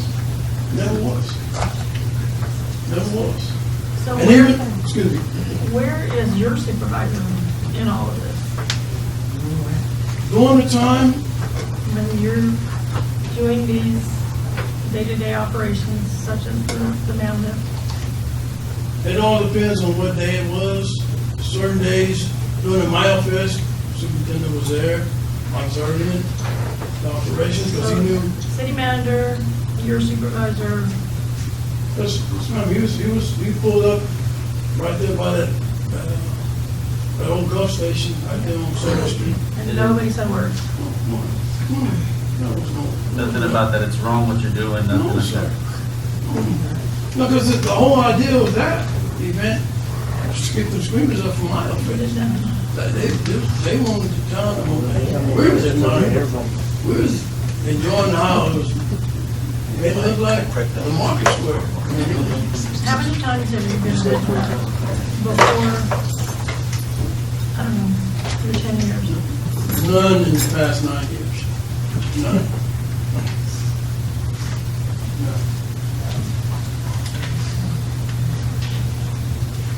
Anthony, I have a few things. The first and foremost thing is, you were reading an email that I actually sent, right? Earlier this evening? Yes, sir. And that email was sent to Barbara Shaw, copied to Amanda and Marine Cantu. And the subject was citizen complaint. Yes, sir. And you went on to say that the guy used some very foul language and your mother's here and you don't want to talk like that in front of your mother. Do not talk like that. Okay. Did you read the part at the bottom of this email when it says, at this point, I concluded there may be a personal issue with Paul and Foley, which does not pertain to myself nor the city of Kenedy. Marine and I left Paul's residence. Did you read that in your email? It stated that, son, but when I stated that not once did Mr. Cantu or yourself acknowledge to Mr. Longoria of the harsh language, the profanity that he was using. It ain't got nothing to do with, it must be something between me and Mr. Longoria. Because no, sir, I'm not on that, in that area to work for Mr. Longoria. That was a personal attack. Verbal abuse words that he had against me. I wasn't there under a work order for Mr. Longoria. I was on my day-to-day operations. I did not see Mr. Longoria on the side of me trying to get my attention. My mind was focused to shred and keep moving. Now, he came and stated to y'all, or to you, that he tried to get my attention. That is false because I did not see him. But for him to verbally attack me with those harsh words, that's a direct attack on me, stating that comment he made. It ain't about Anthony. It's using my last name for my whole family. It's stating that request that he said in those harsh words. And that's why I feel as my superintendent, your orders is to give out cars that everyone has to submit to call City Hall to request a work order, to do anything specific for anyone. There wasn't no more favors for anyone. Whether they needed a trash car to go in that area, whether they needed a pothole filled in their driveway, they still have to call City Hall to request a work order. Right, you have to maintain your items. This city ran wild and nobody knew where anything was. I understand that. I understand. There were so many favors done, and you're the one that said favors over and over and over. The city went to the work order, strictly to the work order system, and it's very effective. That's why I stated about Mr. Longoria not doing that. My question to you was, you read the worst of the email, but the intent in this email that I sent was to make sure that everybody with the city was aware. I believe there was a personal issue with yourself and Paul. What made that Maybe this something? claim was not correct. Yeah, but what made that something? Well, I mean, I'm not gonna read these words. No, but I'm not saying either, but what made- What made the assumption is the words here. When a man tells me that you're not worth this, that tells me that's a personal problem. Because that doesn't have anything to do with you getting this job done. When he says you're lazy, that doesn't have anything to do with getting the job done. Correct. That's personal. So I But- made sure you had an email. But correct, but what made, But a while ago you said I did not defend you. And No, then it's not. nobody ever, yes, you did. I said defend me in the harsh language. I did. You said it was a personal, it must It be a is. personal issue between. It is. No, it's not a personal issue. It wasn't personal to me. That was his accusations toward me. Okay. Not I nothing did personal. what I would do if anybody contacts me. If anybody contacts me, this is what I do. I send an email. I understand. I'm not gonna buy into the, I'm mad at this guy, all of a sudden I'm gonna call him. That's what this email's about. That's what that email is But it was about. important for But everybody to understand. it's You understood. intentionally left out that bottom part. It's understood that I was stopped by the city attorney to not pursue that area. But it was understood that I was stating that nor my city superintendent or the mayor defending me. All they were stating that there must be an issue between me and Mr. Longoria. No, sir, there's no issue between me and Mr. Longoria. Because like I first stated, I'm not there working for Mr. Longoria. I'm working for the city attorney. I'm not doing nothing personal. I'm not doing anything personal to vindicate those harsh words coming at me from Mr. Longoria. Okay, I'm gonna ask another question if you're okay with it. You were asked about a break on that man a while ago, and you talked about a sound that it makes if it's unlevel. What? So if you're driving it down the road with nobody in the trailer and the outriggers aren't out, and you hit some bumps and it's unlevel, is it gonna make that sound or? No, sir, it won't make a sound because the outriggers are up. Right. It's down. But there's also something else on that machine to let you work them outriggers. Is that right? You can't, can you just walk up to the machine without setting the handbrake and run the outriggers? The handbrake. Yeah, it doesn't have a handbrake on it, on the tongue? Yep. The That you're handbrake, supposed to set before you get on that thing? the handbrake goes hitched the minute you hitch it up. So are you saying it does not have a handbrake on the tongue? There's not a handbrake that you lock before you set your outriggers? Before you load yourself into that machine, is there not a handbrake on it? The handbrake is already attached on it. It's attached to the bumper. With the chair. I understand the brakes to stop the trailer as you're Yes, traveling. yes. When you park the trailer, before you load a person onto there, is there a handbrake on the trailer that you pull, and then it allows you to set your outriggers? Your outriggers. There's no handbrake at all? There's no handbrake. Okay, none at all? Not a handbrake. For entire trailer, okay. Not a handbrake. There's a latch that latches the trailer down, but not no handbrake. Okay, so there's no handbrake. Okay, and then let's talk about the manual for a second. No handbrake. It's tricky. The manual, you said that the manual, you don't know what happened to the manual? Did you ever see a manual on there? Was there Not ever one on there? nowhere where from the time it was, So the day that you picked it up, there was no handbook on there, no manual at all? sir, we did not see it.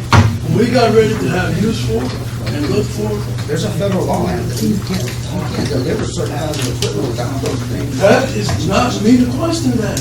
I don't know what happened to it. I'm just saying, I did not ever see it. So how did one end up on there? Don't know. That's the I'm- question. I'm confused. You said there was never one on there. I never saw one. Is there one on there today? Don't know that. I've been absent. Don't know if one had gotten found. Okay. Don't know that. It should have never been out of that off of that machine if it was one present. Right, the only way you remove a manual from a machine is you tag the machine. You know why that tag was on that machine? Because we pulled that manual off on that day to read it. Who did? I did. It never left the yard, and it was tagged by city staff at the direction of the city manager. That means, that Well, machine what came with the happened? manual. Where did it get misplaced? Why wasn't it put back? It was put back. It wasn't in there. Anthony, it came with the manual. I opened it, it had the original documents of who picked it up, who was trained, everything in the manual. It even had a CD. It says how that machine got to Kenedy. Mr. Sutton, And it is right in the middle of it. the day the man lift got delivered, you wasn't here. I wasn't here. That was in 2017. I understand. So how did you get it in 2017? I didn't get it in Okay, 2017. 2017, it was not there. So how did it come up here? How did it come up? That's what I'm That's trying to the figure out question. from you. You told me there's not one on there, and you don't know how the sign got on there, where the manual went. No, not how the sound got on there. I said the man lift booklet wasn't in there. Because it wasn't in there when it got delivered. Because it got delivered in 2017, you was not around. I wasn't here in 17, Anthony, but I was here since 2018, and in 2018, that's one of the first things that I did, was I went and looked and saw what we had as manuals and what we didn't have. And it has everything in It there. brings the question to mind. Where did it come from? Because I did not see it when I delivered it. So then why are we waiting so long to give him You had it. some I kind of didn't have disciplinary? it. That's what I'm talking about. You just said, yeah. You took it out and you took it. I took the manual out. I But if saw this it, was in I said, 2008, "Without opening it, peeled it without off." a manual." Okay, I opened it, I looked up through it, I saw that the manual had everything in it, it said do not copy. It saw who delivered the manual, who purchased it. I closed it, put the rubber band back around it, put the CD, put it inside the case, and closed the case back exactly how it was on the same exact A day. year later, What do you mean a year later? I got here in 2018. it was first in 2017. I understand. It wasn't in there.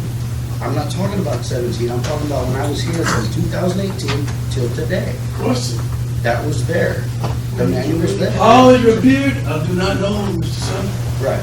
So even said in that, why we wasn't counseled on it? A year? Exactly. How do I know to go to counsel you on it? You have to read the manual first and foremost. If the manual had been there in 2017, it would have been so. How about in 2018? Don't know how it came showed up in 2018. Supposedly what you said, that it was in there, that you took it out, you read it, and you stayed on it? I did, I looked at it on the tailgate of my truck, I went through it. Don't know how And it went right back in how there. it disappeared from a year and showed up a year I later. couldn't tell you that if I was here, but you were here 10 and a half years, not me. I couldn't tell you that either. You ran that department 10 and a half years, not No, us. sir. No, sir. I didn't. False statement. I did not run it for 10 and a half years. Okay, so there was no manual when you got it, but there was one in 2018, and there was one in there pretty recently. And there's no brake on the machine, no handbrake at all. And. The handbrake is what is you talking about, the chain? No, if there's a is there a handbrake? That's all I want to know. Is there a handbrake on it? Is that before you operate? Or is there not one? What do you mean before you operate it? Before you put a man in the bucket, is there a handbrake on there? There's a Supposed to brake set. when you park it, I understand that but brake. that's it. There's no handbrake. That's all I'm asking you. There's no brake that operates it. Like no parking brake is what I'm getting. Yes, there's a parking brake when it's being parked. Is there a handbrake on it that is similar to a parking brake that you pull with your hand? That's all I'm asking. Yes. There is one? When you park it, when you release it to drive, you pull up that handbrake, then you're ready for transport. When you bring it back to the yard, you put it in park, like emergency brake, you put the brake down to stop it. That's what I That way it don't move, it don't roll. That's what I've been asking. Right. We're saying no. I'm thinking about the There's one. chain. Now, that brake is just a handle to when you park it or when you transport. That's all it is. Well, no, you said the red lever. The red lever is actually the mechanical brakes on the trailer. The handbrake that you said 10 times we didn't have is what activates that sensor. It tells you, yes, sir. It tells you that if you're level or not level. No, sir. Okay. That handbrake parks the trailer. When you park it, that hand lever goes down. That means the trailer is not able to be pulled, because you know what's gonna happen? That breakdown, you're gonna drag those tires, so you're gonna lock them. Okay. You're gonna lock them. Hey, you just said something earlier about riding lawnmowers and dump trucks, and y'all don't read the manuals. Why would you read the manual? I mean, if I buy a new lawnmower, I'm gonna read the manual. Why would you read the manual? Son, it's never, like I said, this is not pointed just at me. It ain't about not reading how to drive a lawnmower. You just get on it and you crank it and you drive it. I'm trying to figure out, how am I gonna help you if you're telling me that there's a manual on the lawnmower, but then you put a manual on, and then you say we don't read the manual on the back? There's no manual on the lawnmower. Okay. And then the dump trucks, we wouldn't even read the manual? I mean, I'm using the examples that you use, I'm trying to figure it out. Why wouldn't we read a manual? If a tool has a manual with it, why wouldn't we read that? We wouldn't go through it and say, hey, this is how we operate it, hey, we better not do this, we could hurt ourselves or someone else. So I found it odd that you said we don't read the manuals. The question is, reading the manual Yes. to cut grass, reading the manual to drive a dump truck. I'm talking safety issues on these equipment. I'm not talking about reading the manual how to operate these equipment. I'm saying the safety issues. There's Okay. not safety issues, posted in the manuals about what not to do. It's not like I said, there's It nothing. doesn't have It anything. ain't gonna be posted on the line. No, I'm saying in the manual itself, there's not any safety rules that it says, it suggests you not do this. There's not safety suggestions in a manual, Okay, I'm just asking. Yes, ma'am. So why would we not hold your supervisor as well as you accountable for these? Nobody's reading manuals, nobody's doing anything. Giving us Why proper, are we just holding? giving them us accountable? proper classroom training. They forestated about the trenching. Why our supervisor ain't trying to get us classroom training? Why we're not getting the proper counseling on safety? I mean, I see Being it's all, certified. I see it's all directed to you, but All you of also, you also have a superintendent or whatever over you who is in charge of your department. So why can't That should we be only hold you mandated. accountable? That should be mandated. It starts at the top. It starts at the top. Not at the bottom, it starts at the top. And I stated, it has to be trained, we have to have a proper classroom training throughout the whole city. On all, everything, just like they're trenching when they're digging, identify gas lines, water lines, telephone lines, they're getting the proper training in their classroom. Well, we're not getting the proper training on how to operate this manual. And then I have a couple more questions, if they don't mind. The training, who built your budget when you were the superintendent? Every year, who built your budget? I built it, and I got help from Mr. Tooker. Did you ever ask him for the training to be put in the budget? Or what you're talking about? Because I did bring you the training center. Yes, sir, we never utilize it. Okay. We never had to utilize it. You got the training center, everything you guys asked me for, but you didn't put money in the budget for training. I can't do everything. That wasn't. I can only do what I can do. Like I stated, training from in Mr. Tiller. It may be funny, but believe it or not, I worked up here. I did Mr. Tillery is the chain of command. It falls under my superior supervisor Okay. to instill these training classes. My superior supervisor, I'm just the foreman. My superior supervisor should supply these training. Should look to find these places. Should stay in the office, contact teachers. So what is a superintendent supposed to do as far as safety, just winging it, or? Get us all in classes on how we have to save, unsafe training, any type of equipment that we might use. I'm good with that, and I understand that, and I'm all for that, and I support that. My problem is, why don't we at least read the owner's manual? Why would we not read an owner's manual? It has a section in there that tells you do this and don't do this. When should you have your roll bar up on a lawnmower on a zero turn? It has that question, I mean, it'll give you the answer. Should you have your seatbelt on a lawnmower on a zero turn if your roll bar is down? All those are safety issues that should be instilled in operating anything. But do anyone do it? That's what I'm trying to figure out. Do anyone have any classroom training? I know, but it starts with an individual reading the operator's manual. Because you should know, if you're on a zero turn, you should know when that roll bar should be up, when it should be down, and when that seatbelt should be down. Yeah, there's roll bars on a zero turn. Unless y'all have added something to them or modified them in some way and the roll bar doesn't work. And if that's the case, we'll look into that. Yes, sir. It's a roll bar. Most of the time, you'll have them hanging over the back of the lawnmower. It's got 2 pins in the Ours center. got Kenedy. It has to have a roll bar on it. Or you cannot wear your seatbelt. Ours If it doesn't have a roll bar, you cannot wear the seatbelt. And I only say that because we talked about a seatbelt a while ago. So we would know those things if we would at least read the operator's manual. The manual comes with every piece of equipment you buy. It's a law. The lawnmower does not have a manual.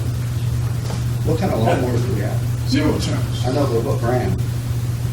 The John Deere. The John Deere dealer down the road, they have a lot of manuals. If we did not have a manual. Then go get them. Right. So go get them. Yeah, the superintendent? You weren't the superintendent, Anthony. No, sir. You weren't the superintendent? No, sir. I thought you just said you were. and you were- Superintendent's job is to get classroom training. The superintendent's job, you're trying to state that they should go get these manuals in operation at all these equipments. And then you stated that we should read them before we operate into these equipment. Yes, and I bet you everybody in this room reads theirs before. No.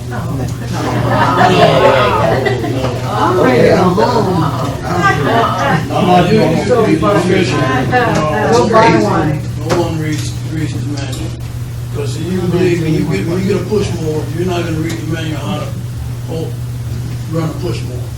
How to keep your foot from getting in front of the blade or sliding your money. That's safety issue. If you're cutting on a hillside, you're not gonna know the safety thing. It ain't gonna tell you to watch out for you might slip underneath it. It does, on a push mower, it's printed on there. It's printed on the side of No it. questions. Just pray to go, Anthony. Give it up, man. No questions. Question, the only concern I have in all of this is that nobody that works with you, that works under you, that works next to you, nobody asked for a manual. That is my biggest problem.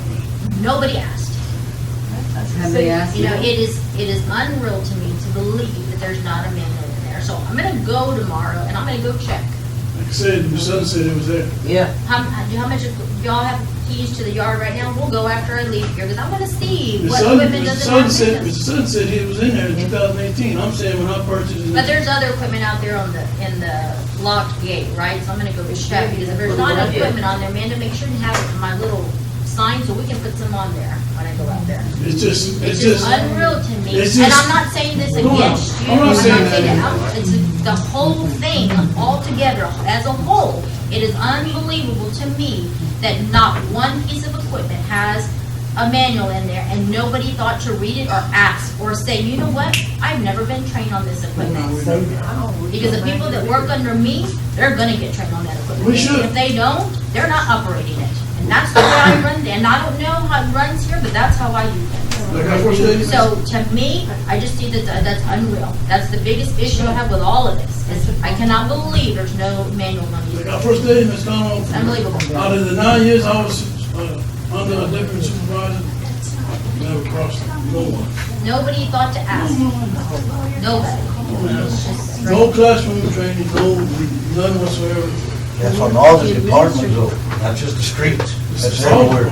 That's what I said, the whole system. It's everywhere. Everywhere. That's exactly what I said. I said the whole That's system. why It starts with the employer. It's, you know, safety starts with the employer. They're the ones that's supposed to get it out. Not one person has an equipment manual in their book. Nobody thought to read on the side of the book that said, do not do this one, do not do that. And that's the. I said that, I said everybody. Okay, if you go out there and you see there's nothing on there, who are we gonna hold accountable? We're gonna hold Anthony, we're gonna hold Marin, or who's gonna be held accountable for not We're having gonna an hold the inspection city there? responsible over the city manager or whoever's in charge is supposed to make sure that manuals are there.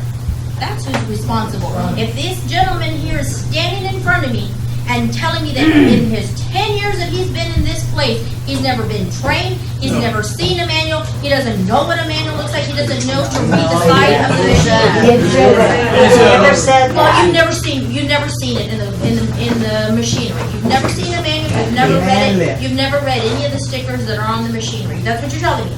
And never, in those 10 years, you never thought to go ask somebody and say, hey, you know what? This is strange to me that we've never been trained. Maybe we should be trained, or maybe I should look at a manual. Never. That is my whole problem, is that nobody ever said anything. No, I said, nobody's ever said, it. Nobody ever thought it was a concern, ever. No one It's has, just strange to me. no superintendent that ever. No I've been under- superintendent, has no, never, nobody. not under, that I've been under has never brought We have that some to, directions for the city manager then. that haven't never brought that to any of the employment attention. Like I that said, we need- have some that we need directions for to the be city properly manager to trained. make sure that you guys are trained and feel comfortable operating the machinery. You know where the handbooks are, you know what you're supposed to do. That should be done in the classroom. That's right. Then we're gonna make sure that the city manager does that. We have the facility set up for, it.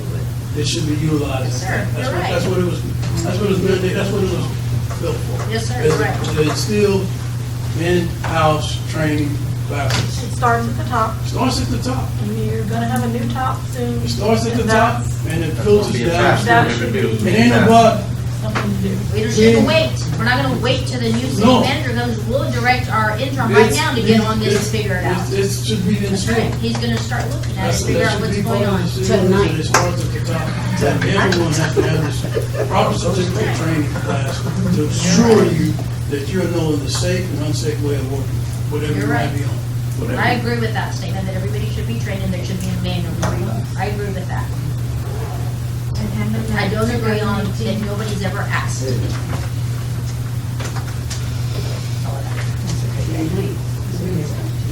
Is there anything else? I just have one question. Going back to the street sweeper, I was reading that you didn't want to sign off on it, or you didn't? Nope. Can you tell us why? The reason for that, the sign, is that 2 days after the sweeper was purchased, I went to, and it broke down the second day. Joe called me and said the sweeper was throwing all kinds of signals. Fuses, the lights coming up on the dash, the quick working on the dirt pile where he was unloading. I told Joel to stay right there. I'll be there to pick you up. Came here, went to Ms. Shaw's office, where was sitting Ms. Hunt. I did not say a word. Walked in, Ms. Shaw, Joel has something to tell you. That's what I did, just like that. Just step back. Joel told Ms. Shaw that he was working this week, got rid of the gun, to start sending codes, throwing fuses, and it stopped working 2 days after the purchase. The reason I stated to Ms. Shaw and Ms. Hines that the city council has approved of a piece of equipment of this magnitude of price that we're gonna be stuck with, and it's already breaking down. The second day it was here. The air conditioning didn't even work when it was dropped off. For that amount of money, I was just letting Ms. Shaw know, stop the check. That was words coming from Mr. Wynn, that we better take care of this piece of equipment, because it costs a lot of money. And I understood it cost a lot of money. So I was just iterating to Ms. Shaw, if the city gonna okay a piece of equipment with that amount of money, I do not want my name on it that I accepted that in my department as the superintendent executive. Because I don't want to be held accountable for okaying a piece of equipment that failed the second day. So before we had this street sweeper, what did we use it for? We just rented them? Rentals. And who drove those? I did. I drove them as big as commercial trash trucks, but they were 4-wheel drives. I mean, they were 4 wheels, and they wasn't the 2 in the back and power steering. They were 4 wheels. They was about as big as a commercial dump truck. I drove them at night. Joel operated them sometime, but Joel was not employed at the time. So I ran them most of the time myself. I would come in at 5:30, 6 o'clock, sweep till about 11 at night. I operated. Did you have any input on purchase of this? Yes, ma'am. You did. Yes, ma'am. Man, this previous supervisor, who was, at that time, we was renting from Cooper, equipment out of San Antonio. When we go up there, they give us a demonstration on how to operate it. My superintendent didn't ever want to operate it here. I always had me get up in the bucket and get the training from the technician there, how to run it, how to let out the sweepers, how to run it, how to do the whole 9 yards. We drove it all the way back from San Antonio. And then when we got here, then I would take it out during the days. People complained about the dust during the daytime, so I went in back early mornings. I operated. That was my job. But this in particular one, just wasn't comfortable when it broke down the second day first. That threw a red flag. And then it was stated that when Joel comes to Michelle, she got on the phone, calls the salesman, Mr. Jacob, and told him directly on the phone that I have 2 of my employees in the office, so they were operating this week, and it failed. You need to get a technician down there, this machine needs to get support. Joel gets a phone call from the sales rep, upset, because we came to our city manager and let her know that it failed, that it broke down 2 days after purchase. We're supposed to call him. We gotta let our city manager know, that's protocol. We gotta let the city manager, she's the one that's supposed to, she's the one that we got to notify, not the salesperson. Our city manager got to notify right away what happened. That's what we did. I told him to be right there to pick up. Let's go down there. So, Joe, that's something to tell you. Joe, we got the flow. And that's when it all came.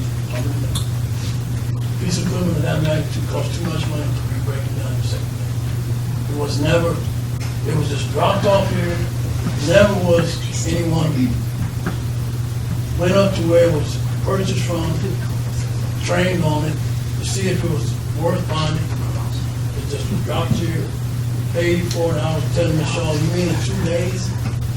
That amount of money is cleared in 2 days? Wow. So now I know we're stuck with it. Anthony, I'm gonna add to that, okay? You expect for me to tell the whole truth here, right? I specifically remember when that thing came off that truck, you were excited. After they trained you guys, gave you a ride around, you just said yourself, you guys took a ride up, you said it earlier. Not excited. Yes, Anthony, you even told me, man, this is nice, we sure do appreciate it. After y'all drove Mr. around, Sutton, do not misinterpret what I said. You know I did not say that. you did, and there was other people I there, said, Anthony, I and went everybody up- was surprised. I went up- Anthony really likes this. I went up Booth Street. I remember when I told Mr. Quinn on the day that sweeper got dropped off, he said to make sure these guys know how to operate. I said, Mr. Quinn, they're gonna have to get properly trained in order to run this machine. I went with the mechanic of Booth Street. He drove up Booth Street with it. He tried to let me come down Booth Street with it. I got a quarter of the way down Booth Street, and I almost spun around in a complete circle. I panicked because I couldn't steer it. I wasn't used to the right driving before. I could not steer it.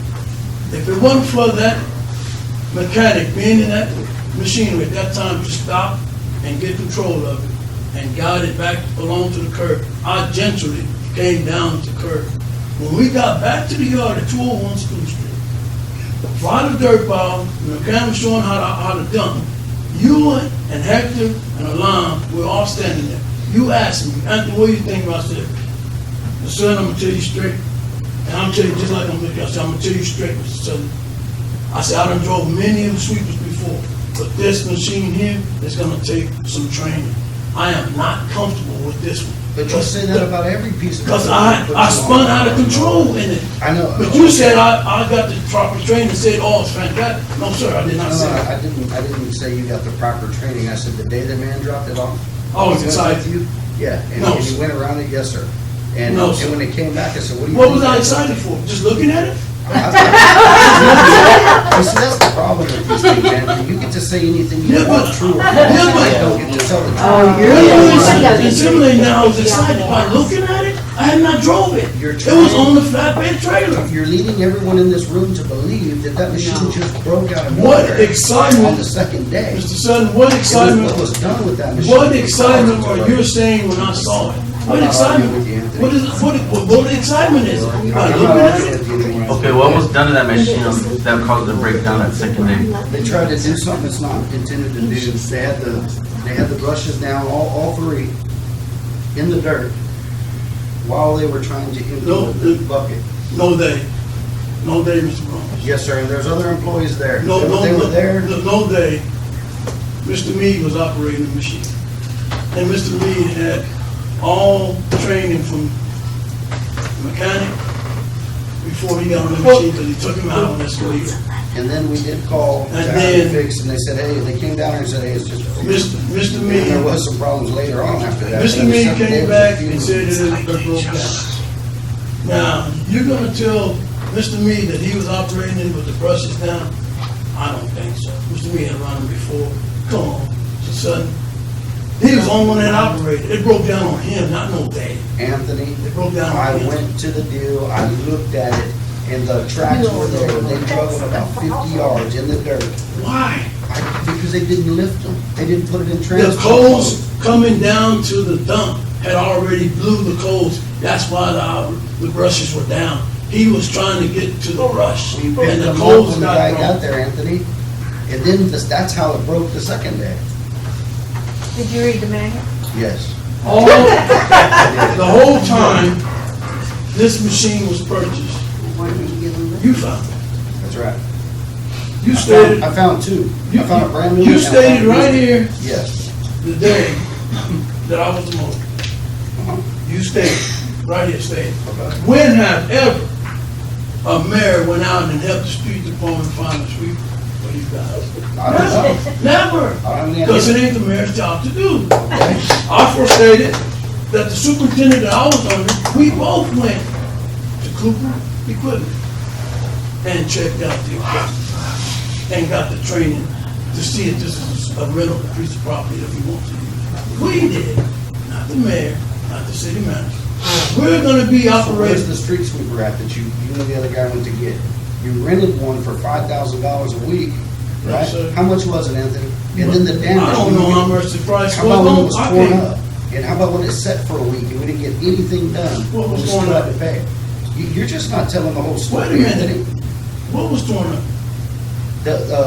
Somebody in the streets department tore up a rented street sweeper. It cost the city Mr. Sutton, $7,500. Mr. Sutton, listen, But you don't talk about those things, Anthony.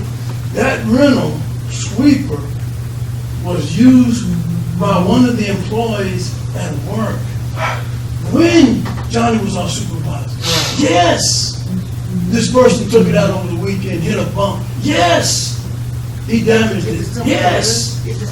By not using it wrongly, it's by, when he got to make the turn, he jumped the curb, and that's what tore it up. Not by malfunction on operation.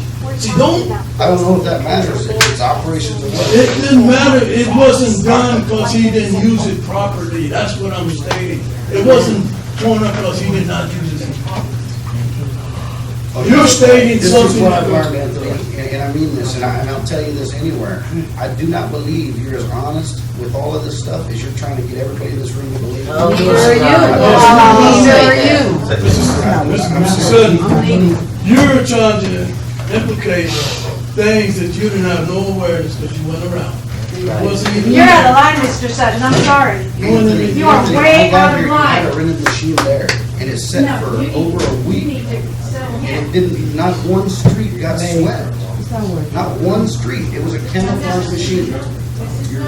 Do you remember that or not? Mr. Sutton. Yes or no? Do you remember that machine or not? Yeah, let's go, I'm done with that. Let's take the super here and came from Kinlock.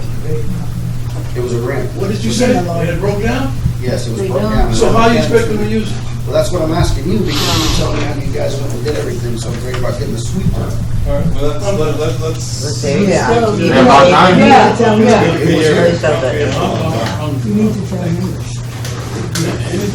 It was here, I mean, that's all there is to it. I don't know. No, we still got to sign.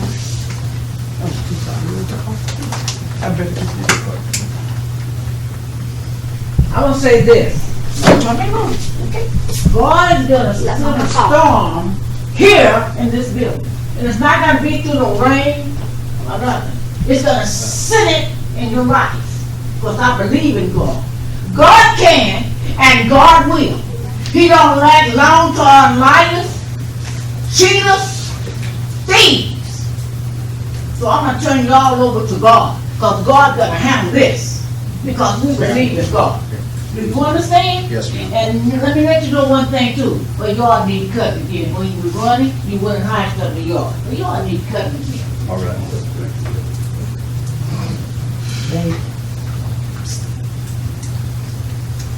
That's okay. So I'll make a motion.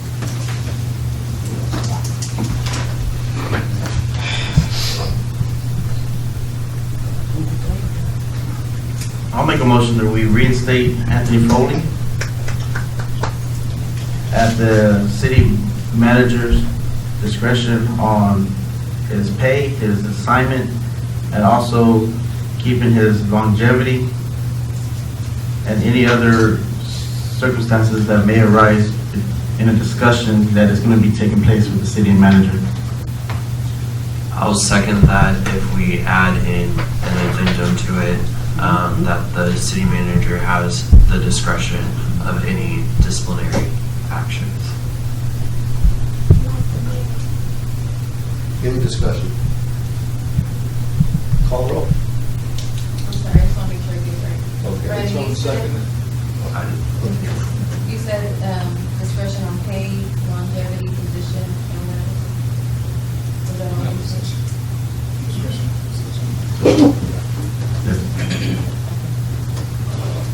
Council Randall? But you did keep in there that he keeps it, if reinstated, he keeps his longevity, correct? Okay. Okay, yes. Read it one more time, just so we're all clear, so everybody understands the rules.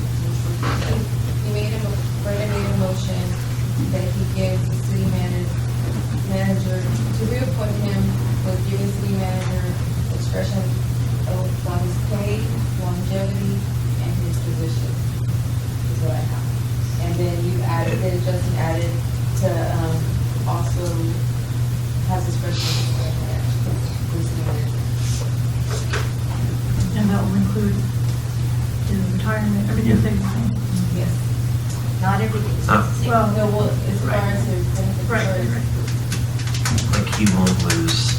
Do you understand what their motion is, Mr. Foley? Council Reyes? Yes. Council Wood?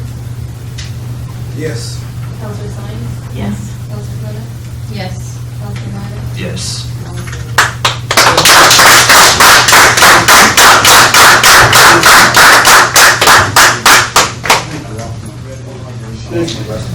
I'll make a motion to adjourn. Second? Motion adjourned.